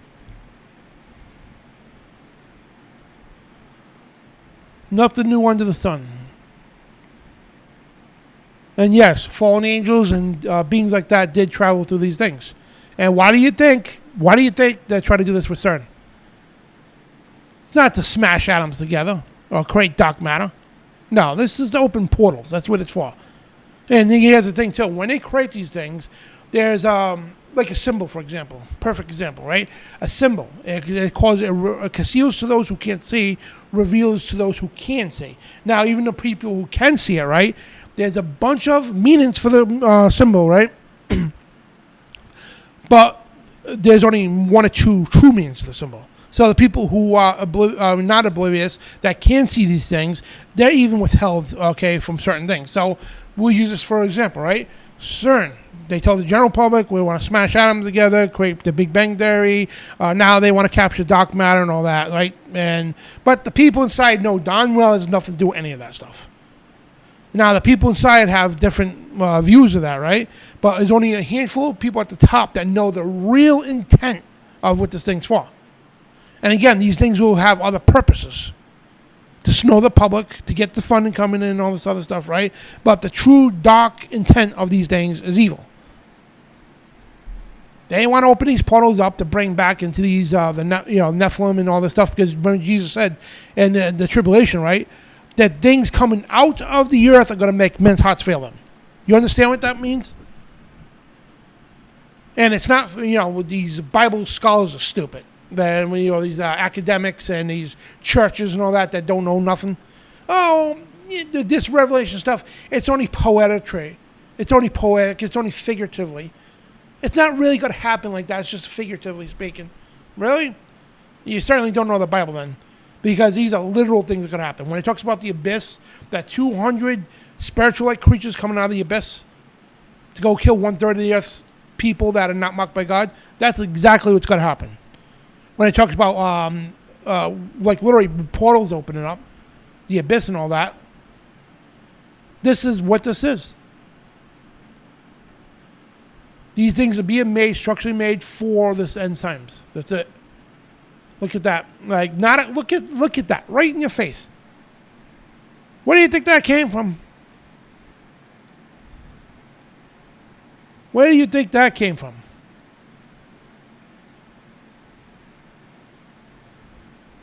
Not a coincidence. Back then, they were able to do that with stone because the angels had the technology to do that. They didn't need wires and circuitry and all that stuff. They had a different way of technology. Today, we need the wires and circuitry. The whole system is designed to bring in the end times. And again, Jesus says in Matthew 24, right? The things coming up, I think it's 24. Yeah, the things coming up out of the earth are going to make men's hearts fail them for the things that are coming out of the earth. You know what I mean? And so the Bible gets very much into detail about these things. But again, if you go to a regular Sunday church on the corner there, you're not going to learn this. You're not even going to hear about it. If you go to some Bible academy, you're not going to hear about it. If you go to some seminary, you're not going to hear about it. If you go to a college or university, right, you're certainly not going to hear about it. And if you do get here, they even touch it, they're going to say it's just metaphorically, figuratively, it's only poetic. To water it down, because the thing is they can't explain it because they don't have the knowledge to explain it. And to get that knowledge, like Paul says, and I'm sorry to repeat myself on every broadcast, but Paul says that you need to understand the Bible with the spiritual mind. The carnal mind can't teach any of this stuff. The carnal mind will make you believe that's just nothing but a hadron collider. That's all it is. The spiritual mind shows right through it. I don't know if you watch the movie. I don't even know how many examples I need to use. So I even have my glasses here. But yeah, the movie They Live, right? He had to put these special glasses on to see reality. And the other example I could use, remember the old 3D glasses? The right was red and the left was blue. You go to the movies and it's like a 3D. So you're born with that. And all you see is red or blue. Right, and you take those glasses off, and you see a whole new spectrum of colors and different things. Imagine just being born with those glasses on. All your life you had those glasses on. All you see is red and blue. That's all you see. And a little combination of both. But when you take those glasses off, there's a whole broader spectrum of colors. In reality, speaking, right, if you read the Bible with the carnal mind, you study this or that, you just go about life with the carnal mind, that's all you got to see. When you open the spiritual mind, you see things more than you could ever imagine. I mean, sci-fi doesn't do no justice at all. when you learn about symbols and these kind of arcane symbolism and everything else, you see it everywhere. They stick out like a sore thumb. Like a person, right? You go down the road, everybody's got those roads in your town, right? It's a road that has every shopping mall there is, like stores and gas stations, and it's a commercial zone, right? So you drive down the road and you see this and that and all that, right? You see it going down. How many times you been there? When you take those blinders off, right, and you see with your spiritual mind, you see it for the first time ever in your life, and you're like, you're just blown away. That stuff is right in your face this whole time, and you never know it. Because you've had the whole understanding of everything with the carnal mind. When you see it with the spiritual mind, it's a whole new ball game. It really is. And so this is why I could, people in the academic world probably laughing at me right now. People in mainstream churches will be laughing, oh, this ain't biblical. This ain't this or that. Well, no, it's not biblical to you because you don't know the Bible. The people who do know the Bible, the ones who can have who do have the eyes to see and the ears to hear, know exactly what I'm talking about and see exactly what I say. And again, you don't make the stuff up. This is not out of somebody's imagination. And so these things will be used in the end times again. When these things come to the earth, they will be used in the end times again. Plain and simple. So,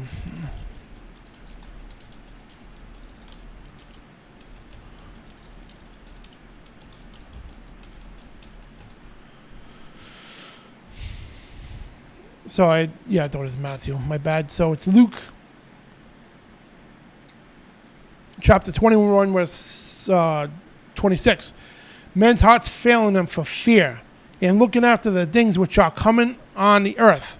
For the powers of heaven shall be shaken. This is during the tribulation.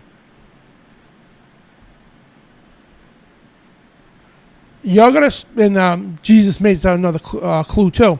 And he says, as the days of Noah, so shall it be like in a lot of days. And see, the thing is, a lot of churches, they don't even know what the days of Noah are like. Most people don't. This is why we teach it on this broadcast. The days of Noah, you have no idea, because people have this mindset, because of the schools and everything, that back in those thousands of years, we were just primitive people living in caves, running around with animal fur all over us and hitting people over the head with clubs and things like that, right? No, not even close. The vast knowledge of technology these people had back then, and, because evolution, the stupidity you call it evolution, right? It's meant to retard us, if you ask me. I think, the definition of retardness or being, is evolution. So they want you to believe that we're bigger, stronger, faster, smarter than we ever were. We are not anywhere close to the people as of the days of Noah. Before the flood, people were bigger, stronger, faster, more smarter than we could ever be today. The structures they built, we couldn't even build anything at all, even after the flood. We couldn't build anything like that today.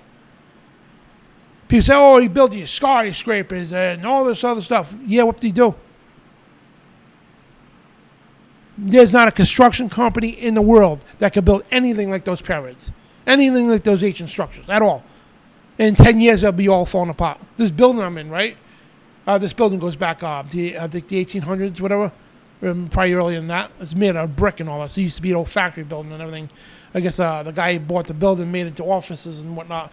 So if nobody touched it, like maybe 20 years from now, this building will be falling apart. Those ancient structures have been around for thousands of years. Some of them they're still discovering. You go out to the Amazons and different remote parts of the world, they're coming across temples that nobody's even touched for thousands of years. And they're perfectly intact. So you mean to tell me we're bigger, stronger? Yeah, you got another thing coming. But as you know and notice, right, things are starting to move that direction. People are able to live longer now. People are able to be a little smarter now. Structures are starting to get that way now. You know what I mean? And if you put the work into it, because as the days of Noah, so shall be in a lot of times. Technology will boost them. God, the Lord said the technology will double. And look, how prophetic is that? How prophetic is that? The technology will double. Nintendo, right? Remember the old Nintendo system, right? The 2-bit system. The NES, right? The next one came out was a 4. Then the next one is an 8-bit. Then a 16-bit. Then a 32-bit. Then a 64-bit. And a 128-bit. And so on. It doubles. Not a coincidence. Same with the phones, right? The next model up is double better than this one. Technology will increase and double. And you're seeing that all the time. You know what I mean? And so everything we discussed tonight is all to do with this stuff. And so in 2030, here's the other thing too. They said they're going to reopen it. Let me get the actual information here first. I just hate saying something that's not true. CERN to be...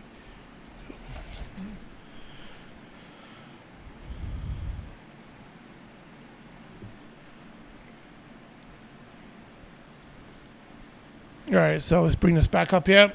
So I'm going to tell you the significance of this. The Large Hadron Collider, CERN, was shut down on June 29th, 2026 for a major 4-year upgrade that is scheduled to reopen in 2030. So an upgrade, so basically the upgrade is like what they have now. The technology is going to far surpass when 2030 this thing's open. Well, what is now is going to be old news, okay? It's going to be thrown out in the trash or whatever, if you want to put it that way. Everything's going to be completely upgraded, quadrupling, whatever, doubling the technology we have already, right? So what do you think they choose 2030 for? It's not a coincidence, right? The United Nations has Agenda 2030. A lot of these liberal states, they have all these certain agendas and missions by 2030. So their goal is to push the New World Order. And again, we have to understand there's also a thing called the God factor. I'm not predicting nothing and all that, but they do these things. They always do these things particularly to try to undermine God, and they know it's God's timing. But they'll push things and say, we're going to do it this and that and all that.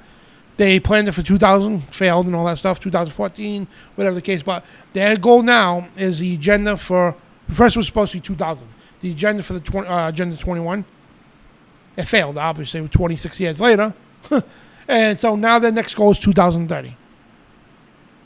So they want all this technology, everything up. And again, the United Nations Agenda 2030, diversity programs and all this other stuff, the World Health Organization, World Economic Forum, they're all gearing up for one big thing, one big push for 2030, for the New World Order.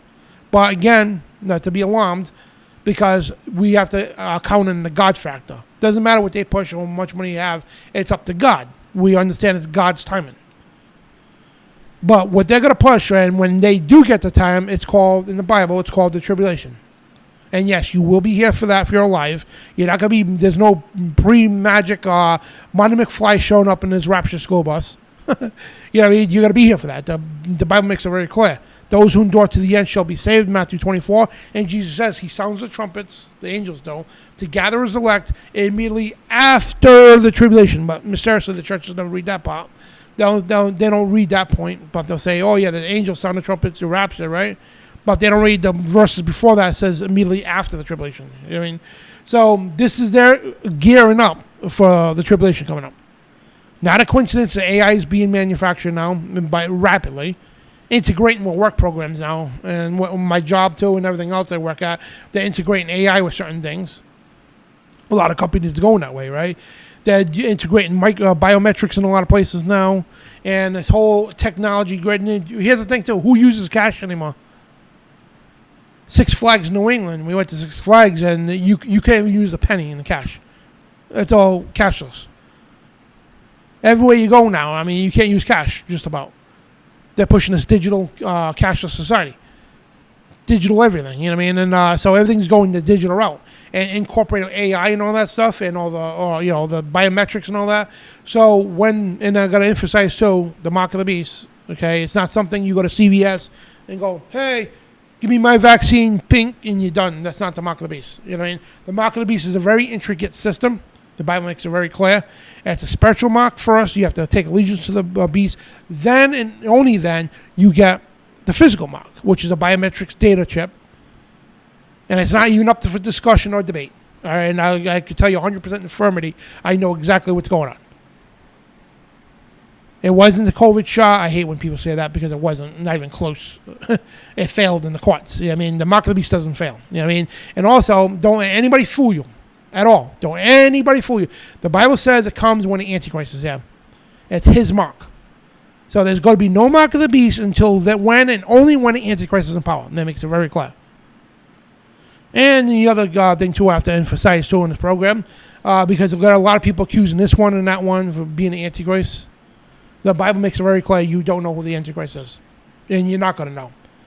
2 Thessalonians chapter 2 says the man of sin will be revealed after the restrainers are lifted. That's Michael the Archangel. He restrains Satan. When he's lifted, this is the start of the tribulation. Then and only then will you know who the man of perdition is. Not before. Then and only then will the mark of the beast come. It's his mark. Not Dr. Fauci or whatever the case, right? And we have to be specific by the Bible. And nobody knows the day or the hour when Jesus Christ returns. Not even the angels in heaven do. So we need to go back to the Bible, back to the basics, because even the best of us, you know what I mean? I was guilty of that a lot. I thought this one and that one was the Antichrist, or this with that, with the mark of the beast. We don't know until these things happen according to the Bible. You know what I mean? And there's stuff going on. The Bible's talked about this, guys. The fallen angels teaching us these things and all this other stuff, and the technology and the explosion. And again, when you read the Bible, how do you validate the Bible? Open up history books. Open up research of different cultures. It's not a coincidence. All the ancient cultures talk about the flood. Can't escape that. They all talk about the giants. Can't escape that. They all talk about the fallen angels, but they think they were gods. Can't escape that. Even some bright academics try to do that, but they can't. They get owned real quick. They all talk about the angels teaching them technology and things like that to build cities and everything else. They all have portals at their sacred locations where they did sacrifice, mass human sacrifices too. Yeah. Not a coincidence. So I just hope, the people out there skeptics of the Bible to make you realize, hey, listen, this is some serious stuff, okay? We are in those times right now. And I'm not saying we're in a tribulation. I truly feel, and it's my opinion, I truly feel in my spiritual God that we are really at the doorstep. And how do we know? Jesus laid out several prophecies, many prophecies. And no, they didn't happen 2,000 years ago. You know what I mean? These prophecies just recently started unfolding over the last century. Big key prophecies that lead to this time. And I really believe that we're at the doorstep. From the technology, all the stuff going on, these aliens, the Bible calls it the Great Deception, and we covered this a million times, Revelation 16. So I really believe, according to the Bible, according to history, what's going on, we're very close. And so what I'm trying to say is that we could all debate when and where, we don't know. But the thing is, we're seeing the signs now. As the days of Noah, so shall it be at a lot of times. Here we are. Boom. The technology from all this disclosure going on, all the stuff that's linking up, all at the same time. Technology boom, the aliens, certain things being revealed, the world's order, New World Order trying to push the NWO by 2030. And it's not a coincidence it's going to be opened up in 2030. Yeah, it's like, yeah. You got all the documents, all the, it's crazy. All the history, Book of Enoch, the Bible, many ancient cultures, like I said, and other religious texts.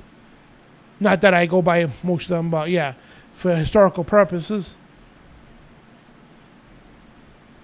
The Bible's warned us about this, over and over again. And it's right there. The fingerprints are right there. They've been there. And people like myself have encounters with these things, unfortunately. So we're right there on the doorstep. So we're going to take some phone calls, guys. And it's been a few weeks. And hold on, let me plug in my phone before you guys start calling. Oh, yeah, Ezekiel 38. Yeah, Ezekiel's wheel, they call it.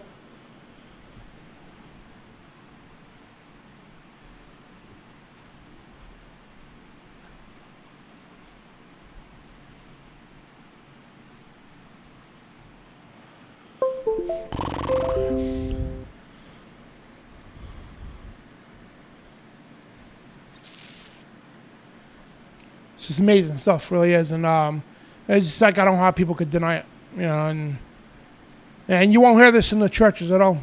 And if you go to church, go challenge the pastors on Sunday. Oh, that's just figuratively. That's what they'll tell you to make you feel better. That's what it is, to make you feel comforted and all that stuff. And the thing is, even knowing the truth, you should not be discomforted.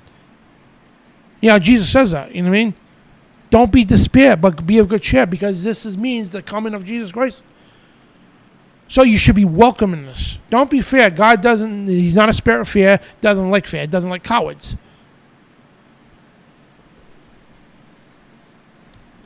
You should be embracing this time and era. You know what I mean? And I am. Yeah, exactly. True, a glass darkly. Satan is a counterfeit. And if you guys got any questions and you don't want to call, just put it in capital letters, and I'll try to get to them. So just waiting for the first call. And it's 512-547-1776. And the other thing too, guys, if you call, like really pay attention if you call and it gets denied, don't call back. I'll call you back in turn, because obviously somebody's on the phone. I got your number on caller ID. So, and if you do call with a caller ID blocker, just put *67 first and call. What's up, brother Tim? Woo! Woo! What's up, my bro? Dang good. So, look, dang good show tonight, bro. Oh, thank you, man. Hey, this rapture thing. Now, I've heard both sides. Mm-hmm. You tell me, see all these things look up. Distant draws nigh, and you know, we're looking forward to our blessed hope. There's also a verse talking about his appearing, and that is coming. And if he's coming like a thief in the night, well, when all the time and space opens up and you see him coming, like, that's not going to be, well, the timing might be like a thief, but I guess my question on all that would be, we're supposed to be looking up and be expecting him to come get us. And I know we're not appointed unto wrath. And before he comes for the final time, he's going to pour out his wrath. So we got to get out here somewhere sometime before the end, right? Well, it says the people get wrath of those who are not marked by God, and those with the mark of the beast. You know what I mean? So they'll know off the bat. You know, remember the angels when they passed over Egypt, and anybody who marked their doorposts with the blood, they passed over the house to pass over. Right. So the angels knew who was and wasn't. So in this time, these people that serve evil, they'll be marked with the mark of the beast, and that's the wrath's going to come upon them. So when if we're around when all the rivers are turned to blood, I mean, that still means there won't be no water for us to drink either if we're alive. So. Yeah. Well, I was always taught that during the pouring out of the wrath and tribulation, we're up there at the marriage supper of the Lamb.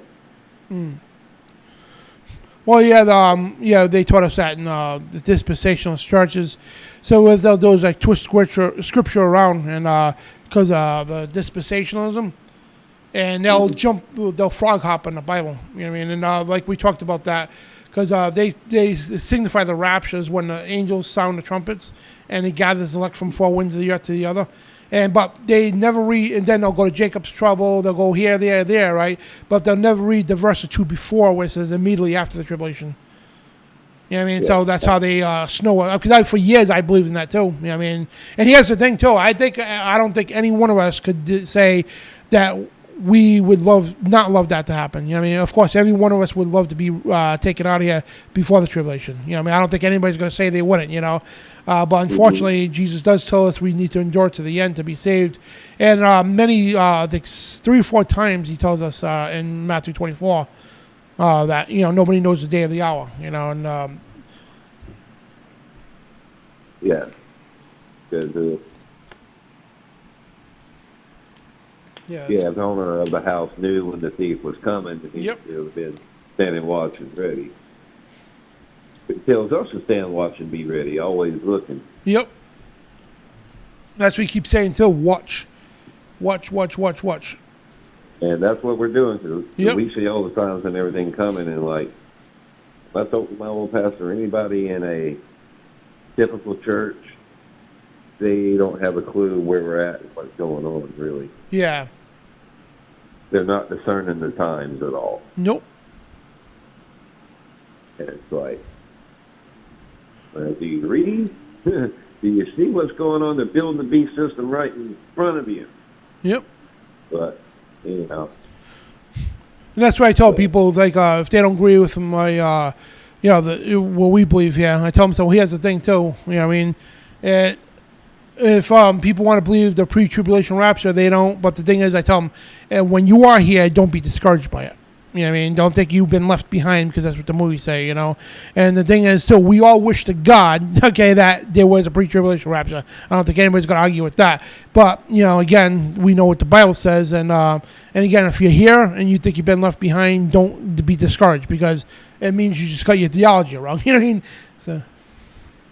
Right. And I know there's a voice that says, a verse, not a voice, a verse that says it's going to be the lost who are taken out, bound up, and thrown in the fire. So we're staying here to inherit the earth, and they're being taken up and dealt with at that time, right? Mm-hmm.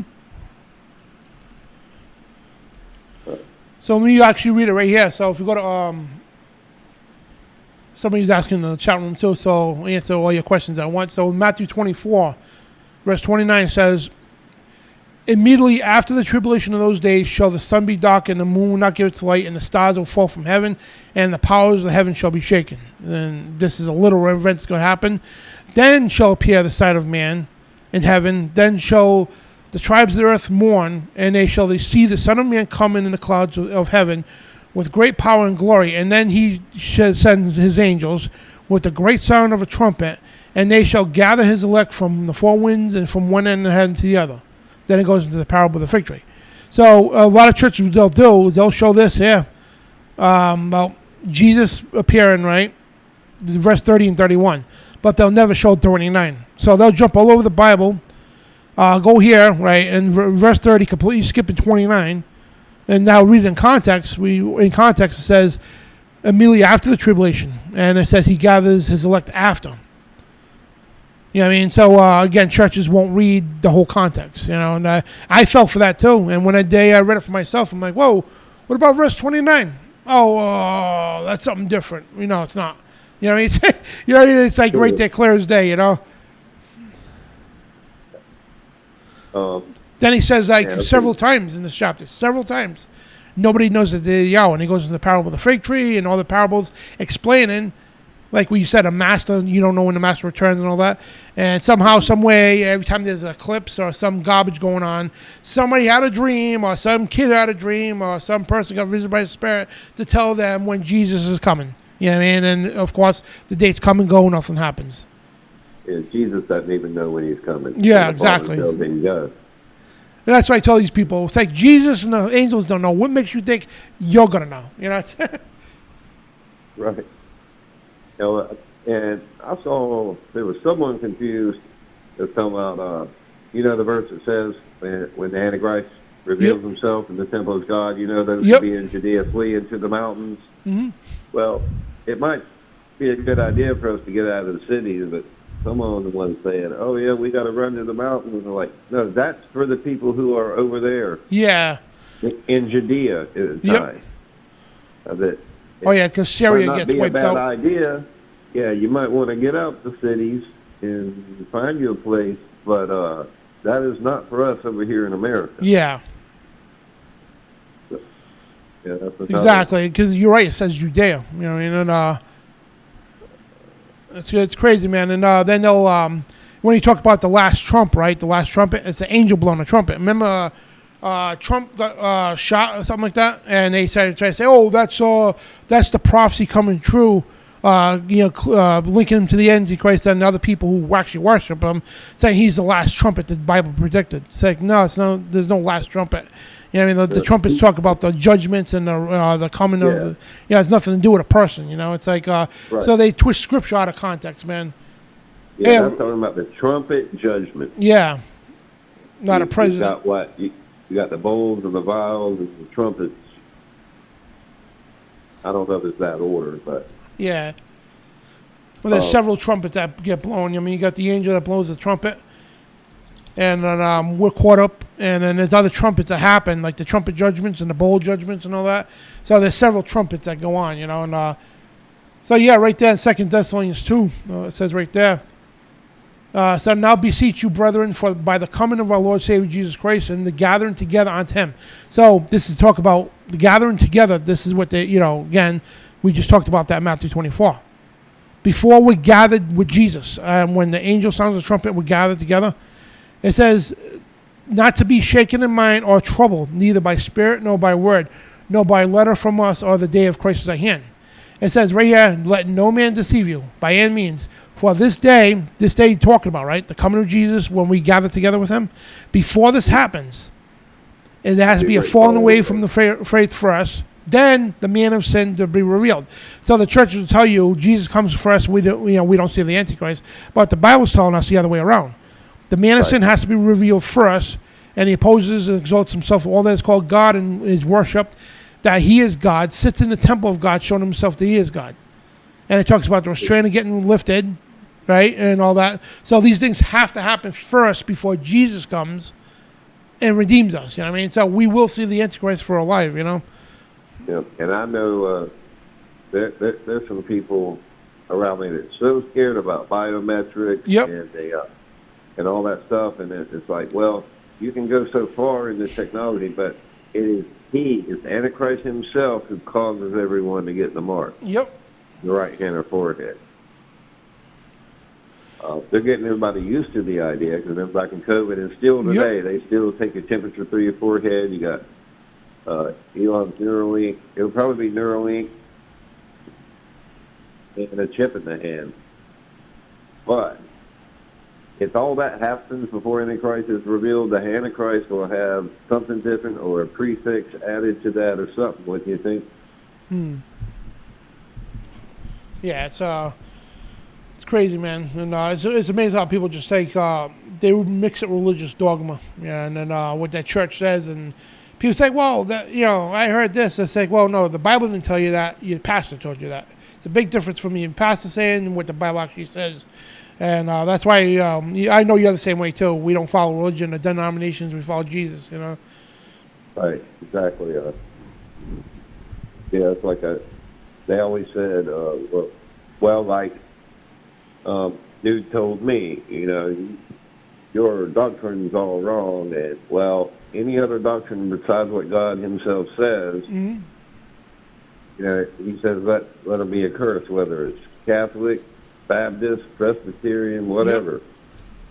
They got their own doctrine, and they follow what men like John Calvin and everybody else, all the forefathers said.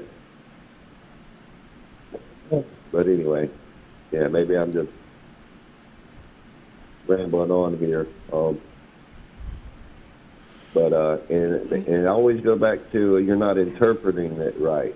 Yeah. The interpretation is wrong. Well, it's not in a different language. You don't need an interpretation. Yeah. He tells you, he says exactly what he means. Yeah, word for word in each step in order. And like when the powers are shaking, that's Satan's powers up there. When the stars fall, that's probably them. It's not like all these planets are going to crash into Earth either. Yeah, and it's unreal, man. And and right there too, I like that. Verse 3: let no man deceive you by any means. Yeah, for that day shall not come. Yep, except they be fallen away. And we're seeing the Great Awakening happen right now, and right after the Great Awakening, sometime comes the falling away. So, that's why I believe we're right on the doorstep. Right, I think because I think into the 18 coming into the 1900s with the Industrial Revolution. I believe the beginning of the sorrow started then. Because if you go to any government site talking about the earthquakes, hurricanes, storms, they're ever increasing. I remember when a hurricane would maybe be 25 to 50 miles wide. Now they're as big as whole states. And you never heard of hurricanes making it to the mountains, much less going through 3 or 4 different states. Yeah.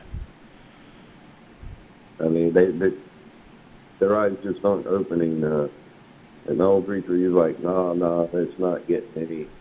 No, none of that. But, you know how they say, we've always had these storms and all like this. No, we haven't. They are increasing in intensity and in number. But anyway. Yep. But anyway, I just want to say great show, and loved everybody in the chat. Love you too, bro. Let Love you too, brother. Get on here and yap.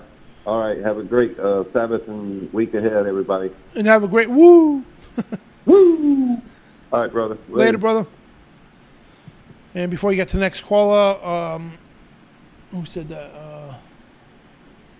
Somebody had a dream that was the president. That's funny. Oh, official Ghost Writer TV. It's funny. Yeah, I dream I was the president. That'd be awesome. So, Dank Daddy asked, Dan, why is a goat associated with the devil? Because it's the opposite of the lamb. You're on the air. What's your name? Lorna from Australia. Hey, what's up, sister? Not a lot. I've been pretty sick, but I've been listening. I haven't been commenting much, but yeah, great show as always, Dan. Oh, thank you. Yeah, love listening to you. I appreciate You're you. one of my, believe me, there's not too many godly people out there. You're one of them. Oh, I appreciate that. Yeah. When it comes to like what Hector's horse, he's one of my friends. I really enjoy TX horse. What he was saying about rivers turning to blood and everything, even for us in the tribulation, that doesn't worry me because I always think of Elijah, and God provided for him, like during the times when no rain fell and that. Remember, he provided the crows fed and, or ravens fed and watered Elijah, and then the widow. So I reckon during the tribulation, like God's going to provide for us. Oh yeah, no, I believe that too. You know, it'll be tough for us and everything, but God will help His people. Yeah, I mean, and especially for missions for us to do things. I reckon that when the wicked people turn on the water, it'll be blood, but if we turn it on, it'll probably be water. Yeah. Well, I believe that because look what they did in, when the Jews were going in the Exodus. I mean, God provided the water and everything, and I believe that too. Like, even though the water will be blood for these people, and I believe that God will purify it for us. Yeah. And also, and see, I believe that we're definitely going to go through the tribulation, of course. I don't believe the pre-trib shit, sorry. There's no such thing as it. In fact, I was reared not to believe in it. Yeah. I was one of the lucky ones that parents didn't believe in it. Yep. So, I was actually reared a Seventh-day Adventist, and Seventh-day Adventists don't believe in pre-trib rapture.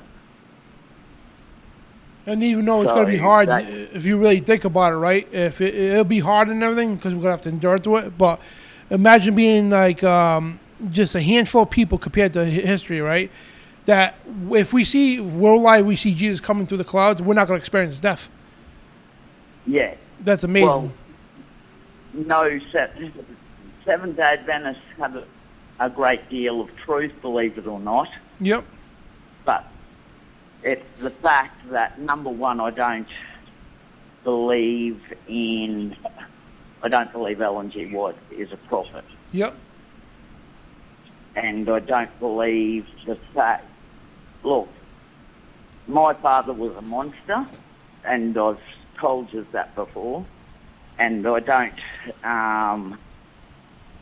my mother was the one that read us in the Seventh-day Adventist faith. So, and when it come down to it at the end, when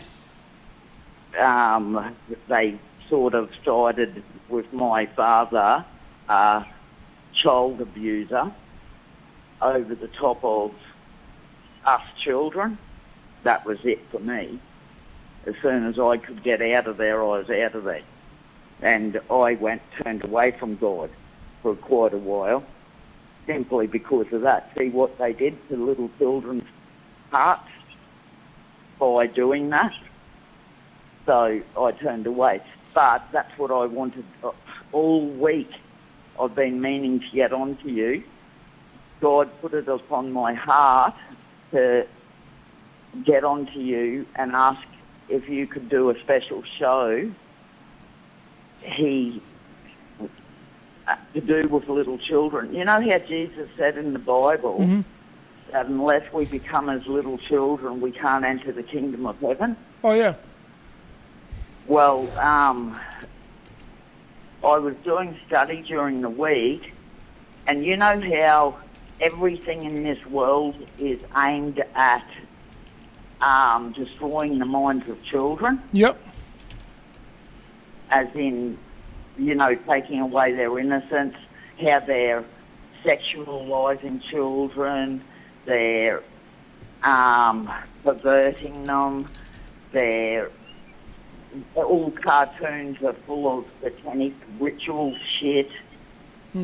Just everything is aimed at, and how these child safety stuff is all to do with telling children they're allowed to disobey parents, how parents can have their children taken off them if we don't cater to children wanting to do their own thing and all that.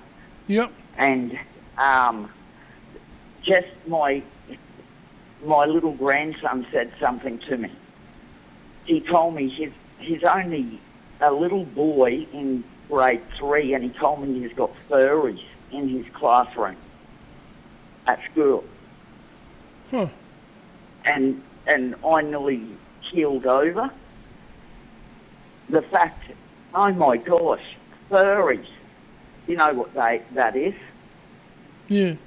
And at that age, and parents are letting their children say they're furries in grade 3 at school. So God, and then it hit me, the Holy Spirit. And I looked in the Bible, and how many times God says in the Bible that what will happen to people that pervert the minds of children. Oh, yeah.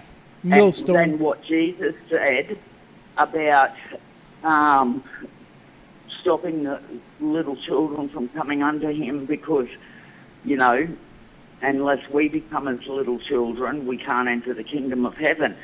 And then I realised that Satan's got a plan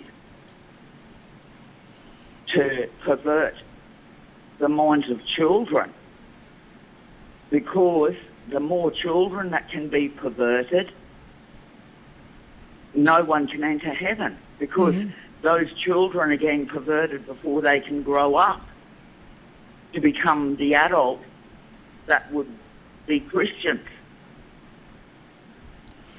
And could you see the screen still?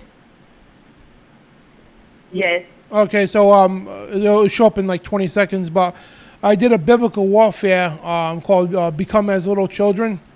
So if you want to, I could put the link in the chat room too if you want. And it's my biblical warfare show. 3 months ago I did one called Become as Little Children. I mentioned a lot of those scriptures you talked about.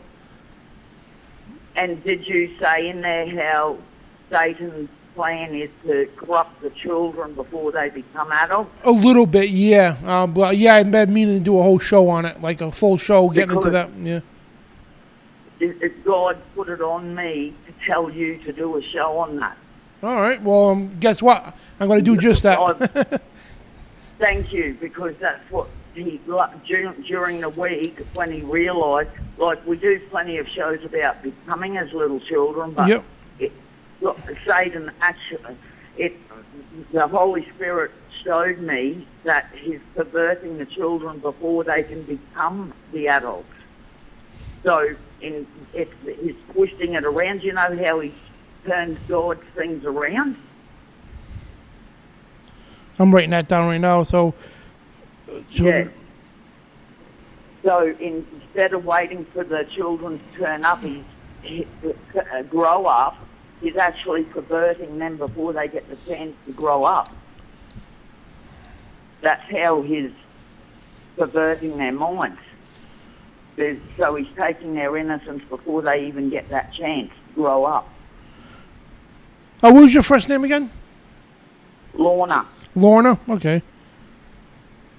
Cool. Yeah, I wrote that down, so you can see my messy handwriting in a minute.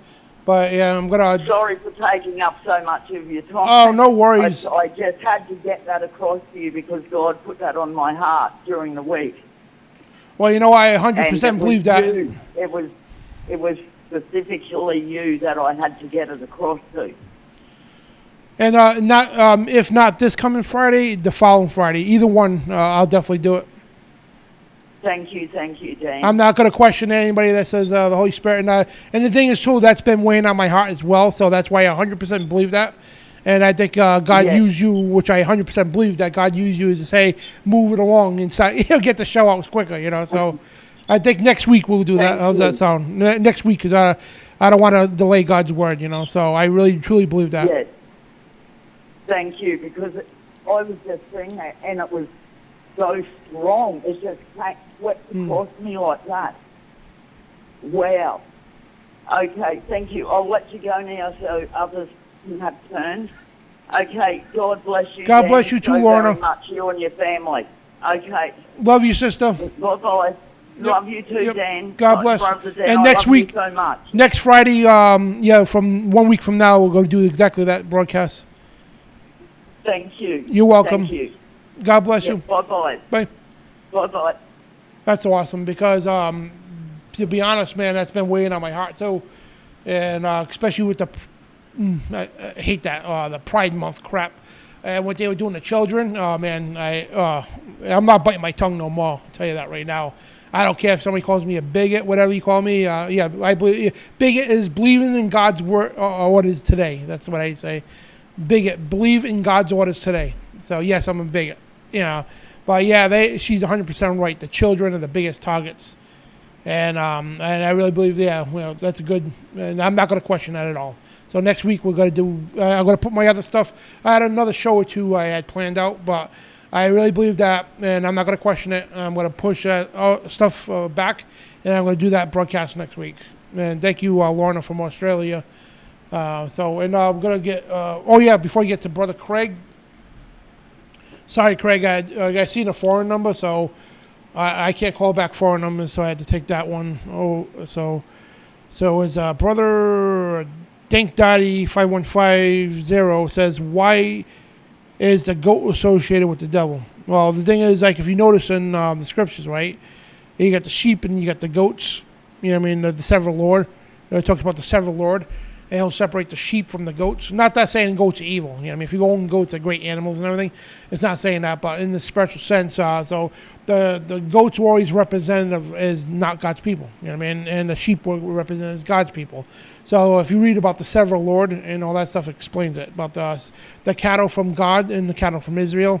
And and they had the scapegoat thing, the ritual and all that. That's why they always dress in a horn-type deity. The goat of Mendes, which is a Baphomet. You got the Baphomet has goats of horn. You got Pan, which is a pagan diluted version of Baphomet. It's a goat, half man, half goat. Then plus you see those rituals. So yeah, it's, again, not saying if you own a goat doesn't mean you have to kill it. Nothing, guys. It's a spiritual sense that a goat represents the devil's people. You know what I mean? And the sheep represents God's people, you know what I mean? So, in a spiritual sense, you know what I mean? So that's why the goat is always associated with that, and that's why you always see a horn-type deity, and that's why the devil horn things too and all that stuff. And scapegoat was sent to the wilderness on the Day of Atonement. Yep, thank you, Debbie, Sister Debbie. And so that's what it's generally associated with. So let's get to Brother Craig. Great call. Good call, Tim. Good call, Lorna. Let me type her name down.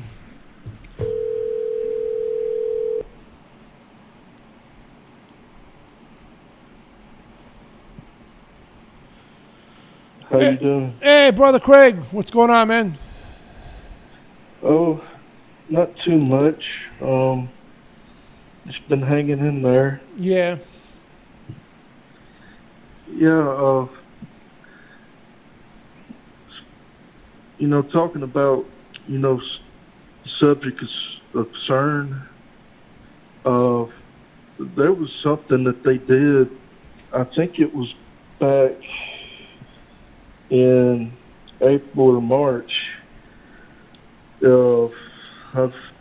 I can read it just a little bit. It said scientists at CERN successfully transported 92 antiprotons by truck in a world-first base experiment. Antimatter was suspended in a near-perfect vacuum inside a super-cooled 1,000-kilogram portable trap, avoiding annihilation upon contact with matter. This milestone enables physicists to move volatile antimatter to magnetically quiet laboratories for precision measurements. And then I got to thinking about the Hadron Collider, and I mean, I could be 100% off on this, but I think CERN is trying to attempt time travel. I really do. Yeah, I wouldn't doubt that either, man. Yeah, because it just, they're doing too many weird things at one time, it seems like. Yeah. And, yeah, like the, speaking of like, ancient technology, take the Tower of Babel, which happened, I think, 110 years after the flood. Some say maybe it was 300 years.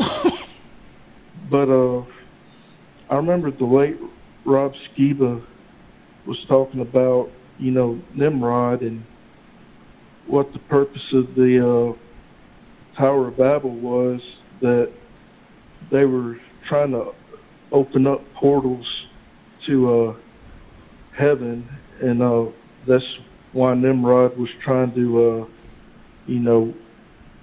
war in heaven. And so, I mean, there's been, I mean, you're right. I mean, ancient technology, they had stuff that we can't even probably fathom even today. Yeah. Back then. And also before the flood too. It's because like if you look at the pyramids, I can't really guess on when those were built. Probably around the same time frame. They probably acted like AI data centers back then. They probably had a similar use.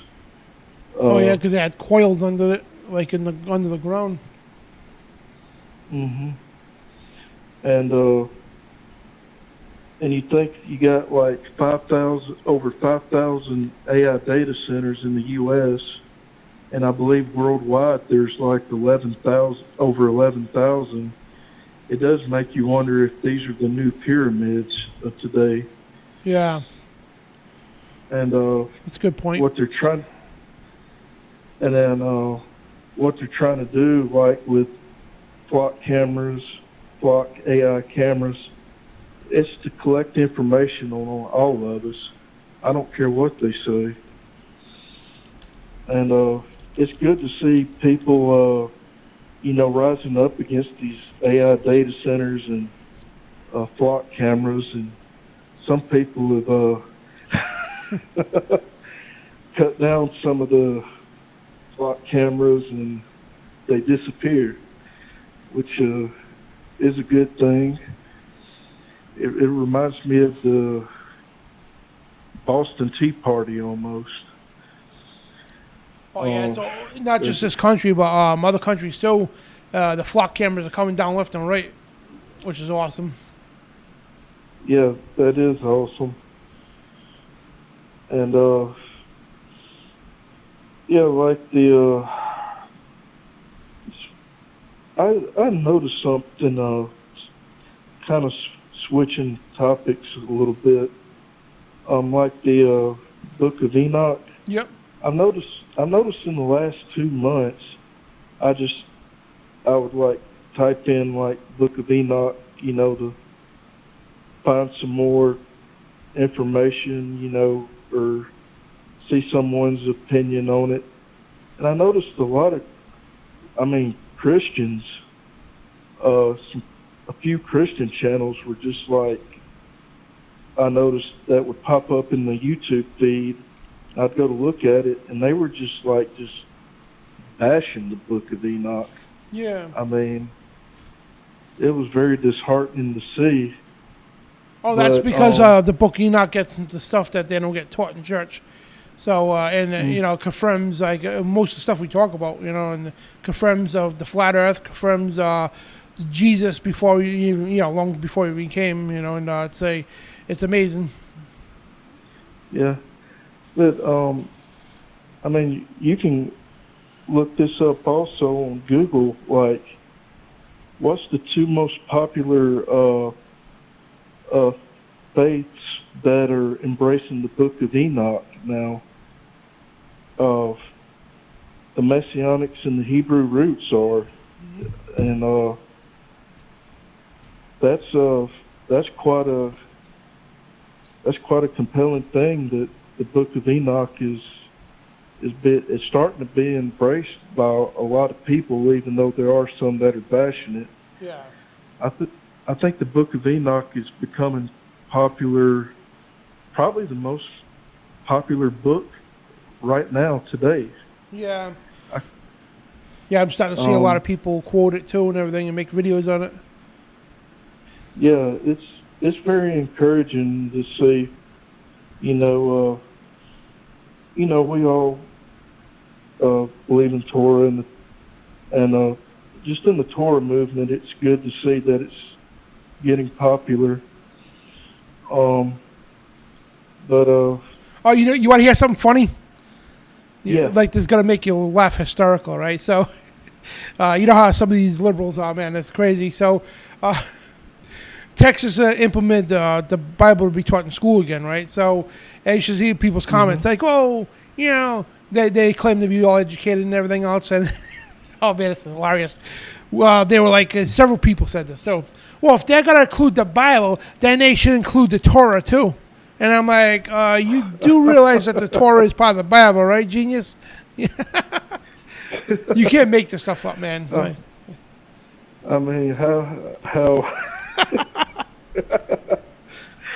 Oh man, that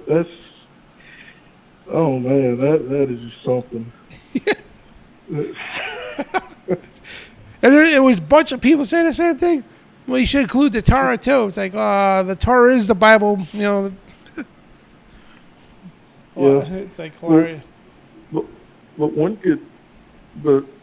a positive thing that I can see out of, bringing the Bibles back into schools is that, and teaching it is that, maybe, the kids, when they read it, and they'll read the Old Testament, they'll see the feasts, the true Sabbath, and it may pop up a light bulb in their heads, and they'll start following the feast and the true Sabbath, and I think that's a good thing that the Bible was being taught. That was the original purpose of public schools, was to teach the Bible. Now, I want to point out too, Heavenly Hans Ruth said a lot of people don't know that Enoch 2 and 3 are evil. Yeah, because Enoch, we got Enoch 1, right? And it was a rabbi much later on created. He wrote the books of 2nd Enoch and 3rd Enoch. So I don't ever encourage anybody to read those. They're based off of Gnostics type crap and Jewish mysticism. So I would stay away from those things. Oh yeah, most definitely. Yeah, the Book of Enoch. I remember when I read through it, I was just like, wow! It was explaining spiritual things about the sun, the moon. Yep. It's hard to describe it. All I can say is that it's a very beautiful book, and yeah, right to the science too, man. It's like everything about the moon, the portals and everything. It's crazy, man. It's like, wow. Mhm. Yeah, it was just really beautiful, and what I like about it is when it gives the information of the 200 angels that fell at Mount Hermon, and it talks about the giants. It's almost like background information for Genesis chapter 6. Oh yeah, because if you read Enoch 6 and Genesis 6, it's verbatim. You know, exactly. And then of course, Enoch gets a little more about the angels after that. Yeah. And a lot of the scoffers at the Book of Enoch, they failed to realize that I believe Yeshua and someone else quotes the Book of Enoch in the New Testament. Jude, yep. Mm-hmm. I think it's... And that there gives it legitimacy right there. Yeah. It's yep. It's verbatim for Genesis 6, and I wrote it down somewhere in the book here. It's I always recommend the R.H. Charles edition. I like the hard copies better, but which is the hard copy here. But yeah, Jude and a few others, Genesis as well, because it talks about, and there's 2 Enochs. The first one is the evil Enoch, that was Cain's first son, but the second Enoch was the 7th from Adam on Seth's bloodline, you know what I mean? And so, yeah, he's a good Enoch. Yeah. Let's see. Yeah, it's yeah, and I think the government unloaded some more UFO files down today. That. Let me check that here. The alien disclosure. I know they had 3 sets, right? Do they have 4 now? Yeah, I think they got the 4th one.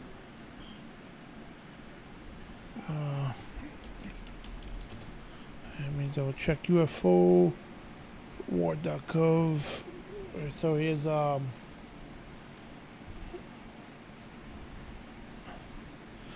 yeah, it's a release number 4 now. Actually, let me download that as we speak. Oh yeah, July 10th. Yeah. So probably in a week or 2. I mean, actually a week or 2 weeks, whatever. I got all 4. Now I got all 4, so I'm gonna go through them and do a broadcast on it. Point out some of the. It is, if you notice as it goes on, there's more and more details. So. Yeah, they still black out some things, but you can still get a lot of information. Oh, nice. From the files. Of course, they're not really. They're not aliens. They're fallen creatures or demons. Yep. If you go to Steve Greer's channel, like him and Steven Spielberg, they're like they're trying their best to cover up that they're demons. They're saying, oh, they're not demons, and so that you got all these so-called experts and world leaders trying to cover up the fact that they are demons. You know what I mean? And credit to J.D. Vance, our vice president. He came out and said, no, they're demons. You know, he's firm with that. So does Tucker Carlson. Yeah, I remember seeing that where both of them said that they were demons. Yep. Yeah, they deserve a lot of credit for that. And did you hear Tucker Carlson's going to form a third party? Yeah. How do you think it'll turn out? Do you think he'll be successful? I hope so, because there was a lot of people over the years that attempted that. Mm-hmm. And it's like, unfortunately, it came to failure or whatever. Because the two dominant systems, I mean, like Republicans and Democrats. And, you know, the thing is, too, even you could have a third party, it's electoral college. If the electoral college won't bend, I mean, they're going to, you know, it's useless. But I don't know. Yeah. I hope so, because that'd be cool. You know what I mean? Have another alternative. Which there is, because there is you got the Libertarian Party. It's a legit party. I mean, you of course got Independents and Republican, Democrat, and then you got Green Party and all that stuff. And yeah, one thing about the Libertarian Party is that they're very pro Second Amendment. They don't believe in any kind of restrictions on guns. Yeah, same. Yeah, and they're very consistent on the First Amendment, and they want to get us out of the wars overseas. There's a lot of, like, if a conservative or a liberal would look at the Libertarian platform, they might see some things they disagree with, but the things that they'll also find some things that they agree with, and I think the pros outweigh the cons with the Libertarian Party. Yeah. They just need to get for president, they need to get somebody well known. That's what I've noticed. What's hurt the Libertarian Party is, and other third parties, is they don't get a charismatic candidate that's well known. Yeah. And like another Ron Paul or something would be awesome. Yeah, I tell you, if Dr. Ron Paul had been president, man, this country would have turned around. Well, I loved Ron Paul. I got the you've seen that. I interviewed him and everything, and he was awesome. Yeah. I hope Ron to Paul. meet him one day. Yeah. Huh. Yeah. Well, I guess that's about all I had, and I just want to wish you a happy Shabbat. You too, brother. All right. Shabbat shalom. God bless you, man. So we'll take one more phone call. I think it's Brother Texas Haas. But before we go, if you guys need to get a hold of me, my email address right there, truthradioshow@outlook.com. And as my physical address, 65 Manchester Street, Unit 10, West Warwick, Rhode Island, 02893. And if you guys want to make a donation, contribution to this broadcast and to this ministry, the link is in the chat room there. As you can see right down over here. If you're in the chat room there, you can see it right there. And that's our Ko-Fi page. So basically, it's a page that you don't have to sign up for nothing. You donate what you want, pay however you want, and that's it. You don't have to sign up for nothing. But we do go to PayPal, Venmo, CashApp, and all that good stuff. So, it's in the description of the video if you're watching later. So, thank you guys so much. And we'll take one more phone call here. I think it's Brother Texas Haas. And thank you for the donations earlier.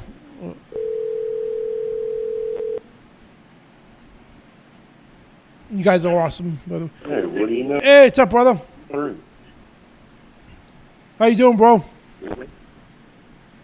Hey, it worked, yeah. Oh, well, yep. There, man. You hear me? Yep. All right. Oh, wow, it worked. Hey, I'm amazed you were able to dial straight through this time. Yeah, me too, because usually it goes, Yeah, no. You usually have to message me and say, okay, call in now. Hey, first off, many blessings to you and shalom. Shalom to you. I was happy to hear that you were able to celebrate the 4th with your family and have an enjoyable time. Yeah. Putting it in perspective, that it's a blessing for God to be born in this country. Yep. I pity all those people that don't understand that this is truly a country of many blessings, and one of them is just being born here to enjoy those blessings. Yep. But people don't realize that. They're not good stewards of what God has given them. Exactly. The other thing is, while I was sitting here, I was with Lona over there in Australia. She had convinced you to talk about the children, in Satan's influence and indoctrination of them. I hope that you would include this little topic. Satan's using the technology to at children at a very young age, and basically this train, and you can already see it in adults now that grew up with cell phones and stuff like these computers.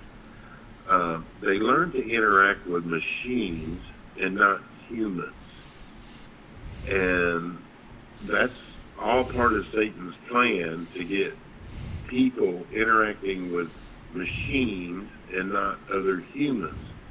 And one of the reasons why that is so dangerous is because there's many different levels of how you can create a soul tie with somebody. And for a regenerated person to come into the the presence of another regenerated person, or even a person that's not been regenerated yet but can be regenerated, is that soul tie exists by connecting with their souls through their eyes. The windows are the soul to the eyes. Yeah. But if you take that away from humans, that spiritual connection of interface with another human, you're not getting those soul ties, and you're not communicating on a spiritual level with other humans. So, that's something to safeguard against technology with kids coming up. And you got to understand, there's already generations of kids that have been saturated with these technological advances, especially with the cell phone, the game boards, the computers and stuff. They never really learned how to interface with people, how to tell when someone's lying to you, how to believe when someone's telling you the truth or giving you a good advice or something like this, because they're missing that connection, that soul tie connection with another human. And I think that Scamdemic did that too. The Scamdemic, the remote viewing in school, they're doing schools and classrooms. I mean, at your own house and everything. Definitely. To separate people and pull their own and not have interface. But that technology is a constant little tool that the devil's using. Yep. To, especially the kids that even, like Lona was saying, 3rd grade, 4th grade, even probably kindergarten, where these kids first learn to interact with a machine and not other humans. And that's how you learn to become human, is interacting with humans at all different levels. Or levels, but all different ages. Kids to kids, kids to older kids, kids to adults, adults to kids, you got to have that soul tie connection. You got to be able to read each other's spirits through their eyes, look at their inflections, but you can't get that if they're buried their face down in their phone. Yeah. It's just not happening. And let's see, another thing I want to talk to you about. I think I don't want to put words in his mouth. Craig there kind of touched on the subject, but I wanted to go in this direction that how do I say this? All right, pre now. Go back 30 years, whatever you want to go, how far you want to go back. You know, there was the political entity, the demonic political entity. There was demonic banking and financial entity. There was the demonic religious organization as an entity. Now, those three entities, all demonically led, are Satan's tools to conquer over humans. But now there's a fourth head coming up, and that's the technocrats. Now, the technocrats are a special breed of demonic energy because they're taking over the banking, the political, and the religious and moving it into a technocratic power struggle over all the others. So just like these different countries are warring with each other, the demonic spirits and energies that are under Satan's command also are warring with each other. And what you see is a battle between the old institutions of the political, the banking, and the religious, up now being taken over by the technocrats. What, you know, I mean, really, anybody with any sense of all knows that you don't need thousands of data centers. No. You don't need to collect every single piece of information through flock cameras and surveillance and stuff like this, unless you're going to use that information for something else other than just collecting data. And I am in my own opinion, I think your data centers can be transformed to, instead of collecting data, now that they got all the data, they can use those data centers and modify them to go attack you with frequencies, interrupt your spiritual development, interrupt your relationship with God through those frequencies from all those data centers. That's why they needed so many of them. Yeah. So they can personally construct a battle game for you, to go against you personally. And that's why, you know, I think there's so many of these data farms. Yeah, they're wasting electricity. Yeah, they're wasting a lot of water and polluting.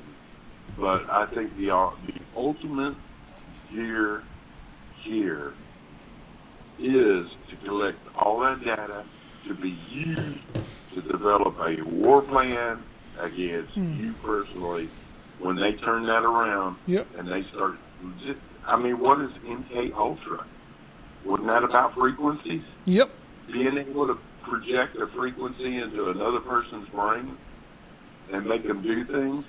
And I mean, you know, if you got a data center that's been converted to now it transmits frequencies that are geared to attack you on a personal level, whether it be through your cell phone or in now 2027 your car, because your whole car is not going to be nothing but AI wrapped around you. Yeah. Traveling the road at 70 miles an hour. I mean, you know, your refrigerator, your air conditioner, everything's going to be lined up against you in that data center that they can just control your life. Mm-hmm. You think you got it set for 71 degrees in your house? Surprise, AI is going to say, he really can't stand the heat, so let's just bump it up there to 84 degrees and not let it cool back down. But we'll let the digital read that it's 71 degrees. So, you know, here we go. Call the AC man out there, spend more money to find out. He's going to tell you, well, I don't understand. Your thermometer says 71. You got it set for 71. Yep. But it's not cool. Yeah, I mean, just that one little example, how they're going to use these frequency models to attack you at every point. They're going to put up barriers and everything else. Oh, yeah, But I believe it. we got a weapon that they cannot overcome. Yep. We have the blood of Christ. Yep. We're in a relationship with the creator of the universe, and he is in control. So they can play all the games they want. But, you know, our God is a righteous God. He's going to care Amen for to his that. remnant. And we got the Holy Spirit, the blood of Christ, and the power of God. And so no technology in the world could penetrate that. There you go. Yeah, I wrote that down too. So, like you said, incorporate the game, social media, like interacting with kids to get them ahead of time. You know what I mean? And not people. And you're right, man, because like the social level is crazy now. It's on the decline. I remember when I was a kid, we were kids. I mean, you get on a city bus, you talk to everybody. You're in the registry, you talk to everybody, and everything else. And now it's like everybody's on their phones. You learn who the bullies were, and you learn how to talk them out of being a bully to you. And they took it. You may have got your butt kicked a couple of times, but you finally convinced them, hey, I'm not worth your effort. Yeah. But you would never learn how to do that unless you were able to communicate with another Houston on that spiritual level. Yep. Exactly. And that's the thing too. And I think COVID was a big thing of that because to decline people socially and with the mask because it's a ritual in the cult, it robs you humanity. Yeah, and some cult practices, even secret society, they isolate you to take away your humanity. You know what I mean? Then reprogram you. And I think that, I mean, you look around, you see people still wearing masks around, like, and it's ridiculous, and people are afraid to even go anywhere. You know, it's unreal, and like just a whole level of humanity. I call it the stupid era because I can't explain it. So you can imagine explaining your grandkids one day, hey Dad or Grandpa, what happened back in 2020? And it's like just say look up the word retardness, whatever, and that's exactly what happened. It was disgusting. One-way stickers on the floors and the bathrooms, like shut off every other stall. Just the dumbest stuff. I mean, you sitting down, you can take your mask off, and you stand up, you got to put it on. Yeah, exactly. And one other thing I had on my mind that I want to talk to you about. Yep. Now, I don't want you to have any preconceived ideas when I say this. Yeah. But a lot of times, chasing rabbit holes is another demonic tool. Yeah. Yep. Because in our society, you already know people are not reading their Bibles. Yep. They don't have that cornerstone. Mm-hmm. And so a lot of people, they hear something interesting, a little tidbit, a stinger about some biblical rabbit hole that you could chase and learn about fairies, Bigfoot, the land beyond the ice wall, AI, aliens, and domes, okay? The DUMBS, underground, military bunkers. Yeah. Anyways, what I'm trying to get to is any one of these topics, a person that's not well-rounded or well-founded in the scriptures has that cornerstone, and Jesus Christ as their cornerstone.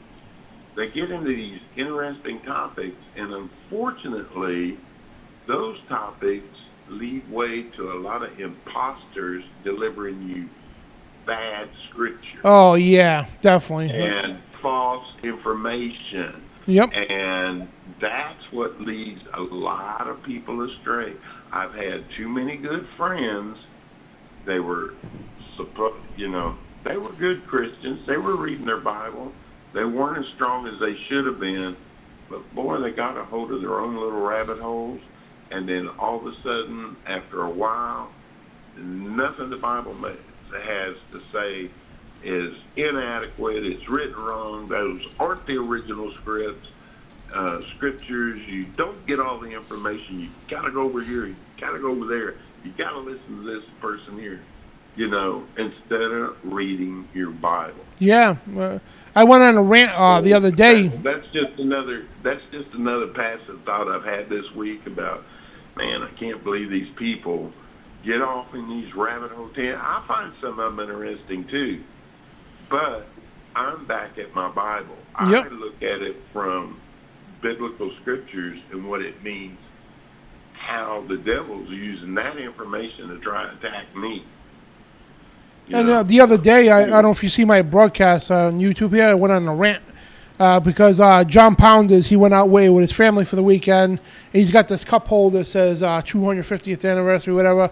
I go out with the family enjoying the fireworks and all that. And here's the thing, right? You'd think people would be like, oh, great, you guys deserve a good weekend with your families, right? Nope, not at all. Oh, Dan, did you know fireworks are satanic? Yeah, did you know the Illuminati signed the Declaration of Independence, even though the Illuminati wasn't here then? Mind you that. They were just like a month old, literally. And all these wild conspiracies because of some people's stupid YouTube. And, and you can't enjoy the good time. Then you would explain to people, you sit there and explain, when God gave Israel, the land of milk and honey, to the Jews, he told them to take care of the land, have honor in your land, protect your land, right?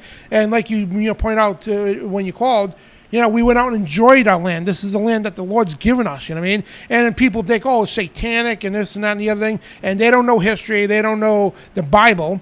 So, like you were saying, they go out and listen to these goofs on YouTube, because some guy says, and one guy said writing in cursive was a satanic ritual. I'm like, what?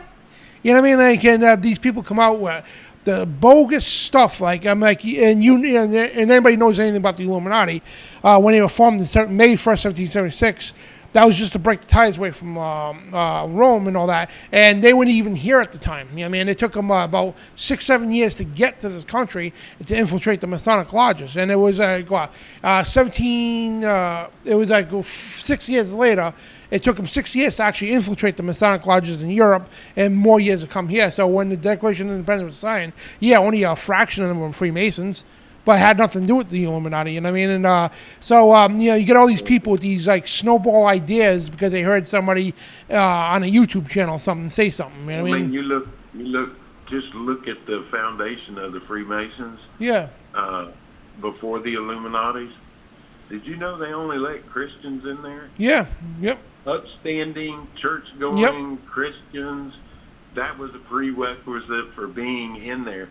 And the secrets they were talking about were of their own trade. Yeah, you understand? It was about their trade and not about other things. Yep. But as Illuminati came to birth, I tell you when it happened. Interesting fact: 1723, I think it was, is when the Freemasons adopted a doctrine of tolerance, and that opened a floodgate. Yeah. And the reason why they did that was there was a big turmoil amongst the Catholics and the Protestants inside the Freemasons. Who was right? The Protestants didn't like what the Catholics thought. Catholics didn't like what the Protestants thought. Yep. And so there was big turmoil inside the Freemasonry. So in 1723, I believe that was the year, they adopted the doctrine of tolerance. Now, even at that time, you weren't allowed to take in the active role in Freemasonry as a full-fledged member unless you were a Christian. They absolutely didn't let any atheists in there. No. They said, no way they're atheists. But because they opened that doctrine, opened that floodgate, it was like a cancer that grew. Now you can let different religious organizations in there. Now you can let different cultures in there. And it is what it is today because of that one little thing they compromised. Yep. They compromised in 1723 and drew up a doctrine that they thought was going to and it took many decades between the infighting between two Christian groups, as they stated it. But think about what Constantinople did. Yep. He had pagans fighting with Christians, fighting with Jews, and he wanted one solid state. Yep. So he created Christianity that took pagan, Jewish, Christian, threw it all into a big mixing bowl, mixed it up, said, here's our religion. Yep. Celebrate this and only this. And then it was the big compromise of all times for the wrong reasons. You can't compromise. Exactly. You just can't. Yeah, they took many, many decades for that portion to get over here in America. Because I think it was 1782, was the Congress of Wilhelmsbad. In 1782, this is like 6 years after the Declaration of Independence, that's when the Illuminati converged with Freemasonry. And it took years later for them to actually get over here because Reverend Jedediah was warning George Washington about the infiltration in the nefarious Illuminati. It's in the book Proof of Conspiracy by John Robertson. And it took many years for the Illuminati to get here. You know what I mean? This is well into the 1790s, you know what I mean? Long after the Declaration of Independence. And so people say, oh, the Illuminati signed the Declaration. It's like, no, there was no Illuminati here at the time to do that, you know? And, people just don't know history, and they rather listen to a guy. And, the thing, too, the rabbit holes you're talking about, right? There's these channels out there that claim to be Christian, but everything they do is they're using gematria constantly. And you could turn, I could turn your name into 666 somehow, you know what I mean? I'll convert you with the date or whatever. Oh, look, Dan Bidondi, he's talking, he's pointing his finger up. It's 12:02 a.m. It's 7/11, 2026. If you add that times this, multiply Texas Haas, divide by Brother Tim who called in first, and the third call was Brother Craig. You divide that by 2, it's 666. They're Antichrist people. That's how ignorant that stuff is. It's crazy. Yeah, it really is. It's insane. And these YouTube channels, they do that, just that. And they make people like us look bad. And we're trying to we dive into those topics and all that. But like you said, the bottom line is the scriptures. You know what I mean? Go by what the scripture says, not off some other stuff. You know. That's right. Got to have that cornerstone. Yep. Exactly. Well, thank you, my brother. Great call. All right. Thank you, man. Talk to you later, and happy 4th. You too, brother. God bless. God bless you. So that'll be do it for phone calls tonight. And so thank you guys for the calls. I still got to upload this to the other channel. So if you're watching later on Rumble, I apologize. What I do is when I broadcast on Rumble, I broadcast from here, and so at home I got it on my laptop that I transmit the broadcast and it goes onto Rumble, whatever the case. And I forgot to plug my laptop in, so when I called my wife before the show to hit the button, the stream button, she goes, "Your laptop's dead." I'm like, "Oh crap!" And I remember I forgot to plug it in, so I might just forget about it. You know what I mean? By the time to set it back up again, we would have been late. So yeah, and that's the thing, guys. And, people argue, the traditions of man. Jesus wasn't talking about that stuff. There is nothing wrong. Again, people in Israel, they celebrated the land that God gave them. You know what I mean? If you want to go on the 4th of July with your family and watch the fireworks, celebrate that the Lord's blessed us with this beautiful country. Nothing wrong with that. Nobody's worshiping the flag. Nobody's worshiping, idolizing the flag of presidents or anything like that. The country's about us, we the people, that the Lord's given us, that God-given inalienable rights, you know what I mean?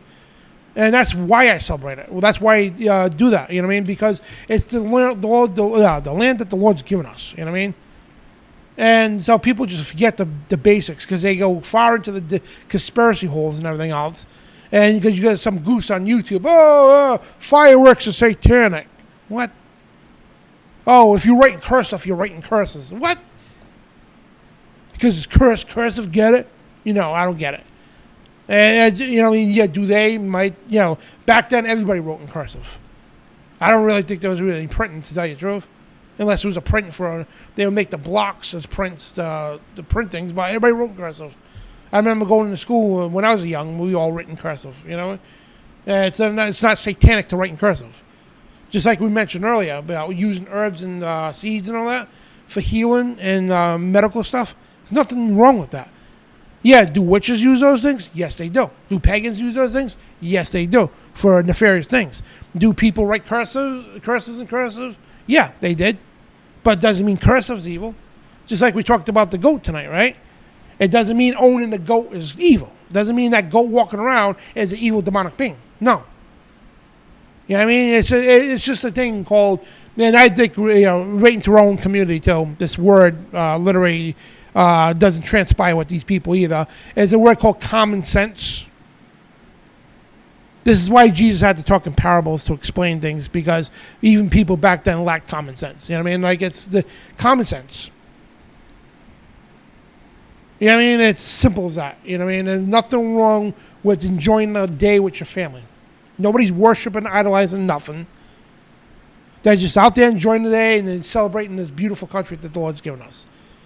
No other country in the world, the stuff we do in this country, you can't get it, not even Canada.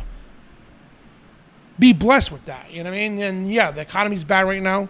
Gas prices are up, things are going on. Yeah, absolutely. There's sex trafficking going on and all that. But for the most, what other country in the world would you rather be in? I could go out tomorrow, right now. They're closed now, but tomorrow I could grab my guns, go down to the shooting range. Go to my friend's house, go shoot in his backyard. I could go right down in the middle of the sea, scream, Jesus Christ is Lord. I could preach the Bible in the corner. Where else could you do that without getting shot or beheaded, things like that? Yeah. So really evaluate yourself before you mention that stuff. You know what I mean? And no, there is not one Illuminati man who signed the Declaration of Independence. And David Carrico made this great point the other night. Great point. Because people are bashing, oh, you shouldn't be patriotic. It's unbiblical. Really? No, it's not unbiblical. Because the core tenets of the Illuminati, the core tenets of communism, every evil system in the world, all can't stand patriotism. They hate national, same thing. Patriotism, national, it's the same thing. They hate it with a passion. So why do you think the most evil systems in the world hate that? It's going to tell you one thing.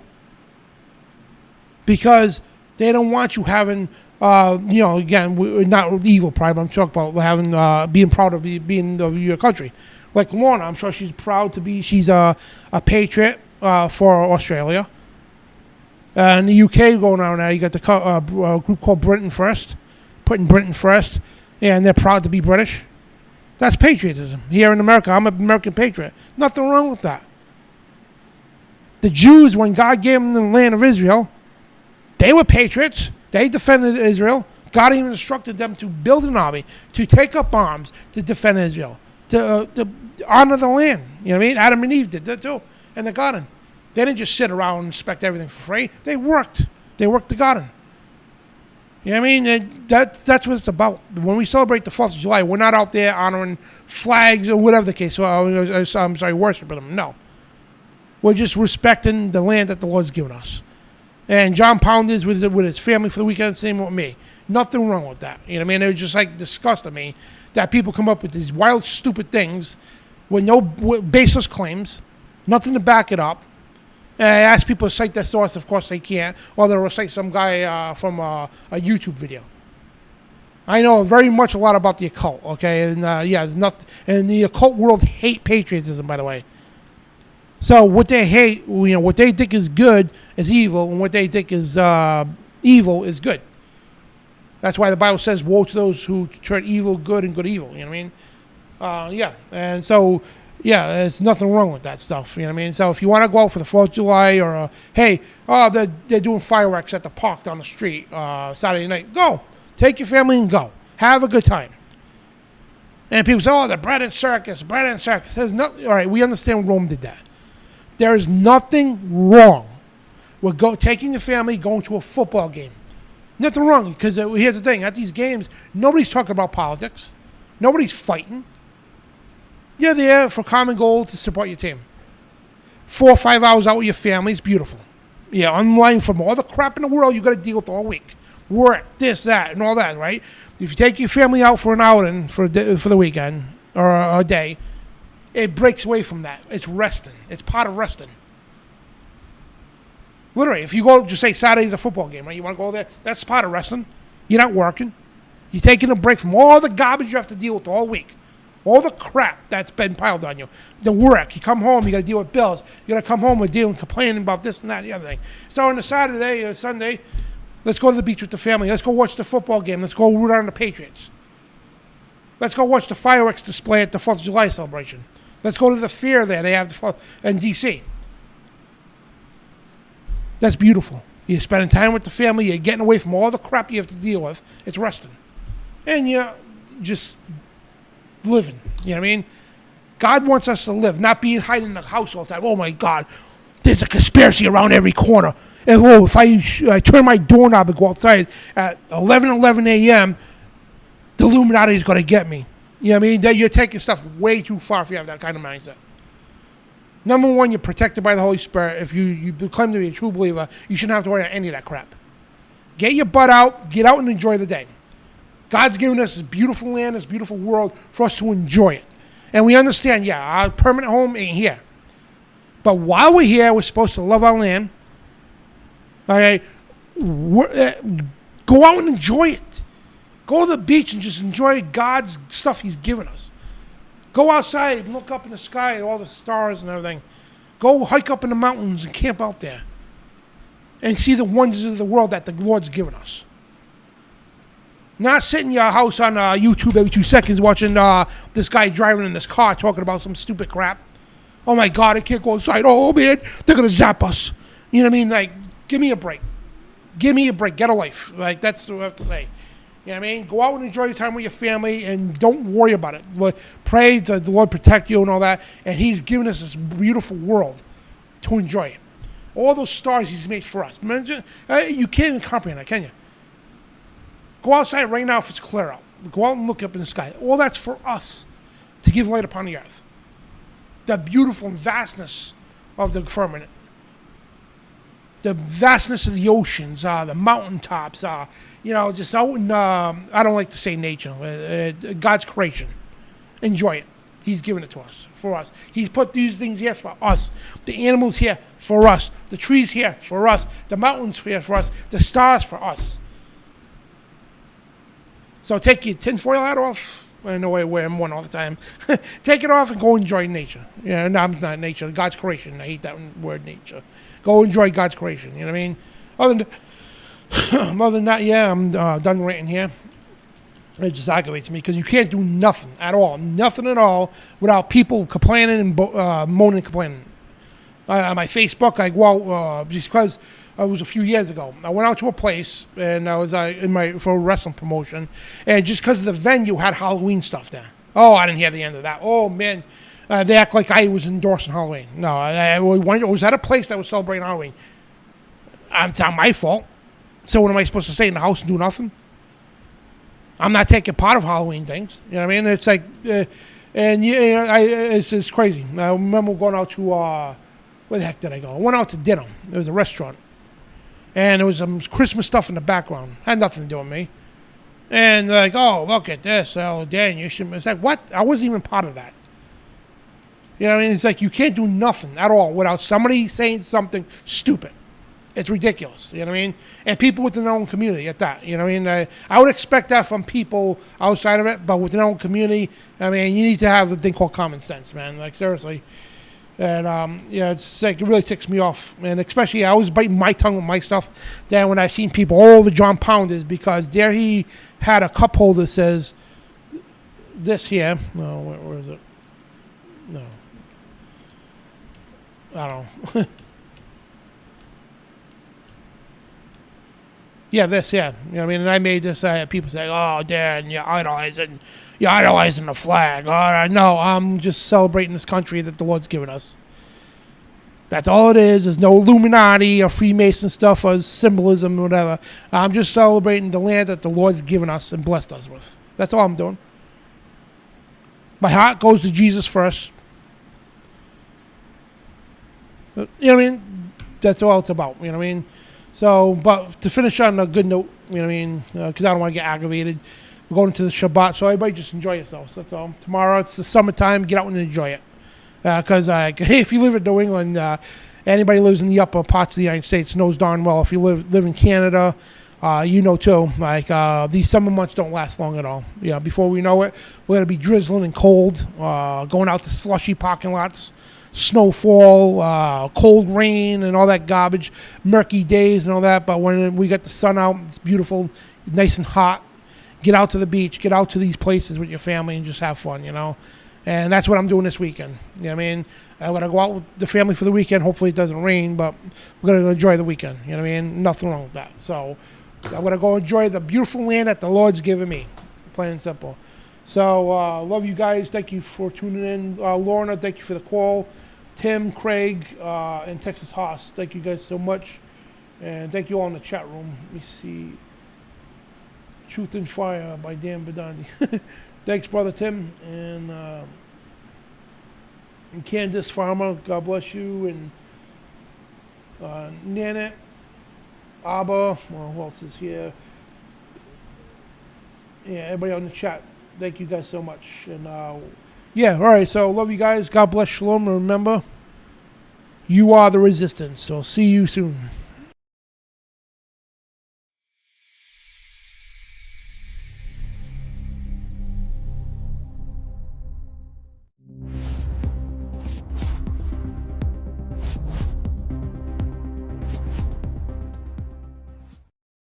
CN, Portals and Stargates, Fallen Angel Ancient Technology on Spiritual Warfare Friday live 9 p.m. with Dan Bidondi and Gillyan Stone.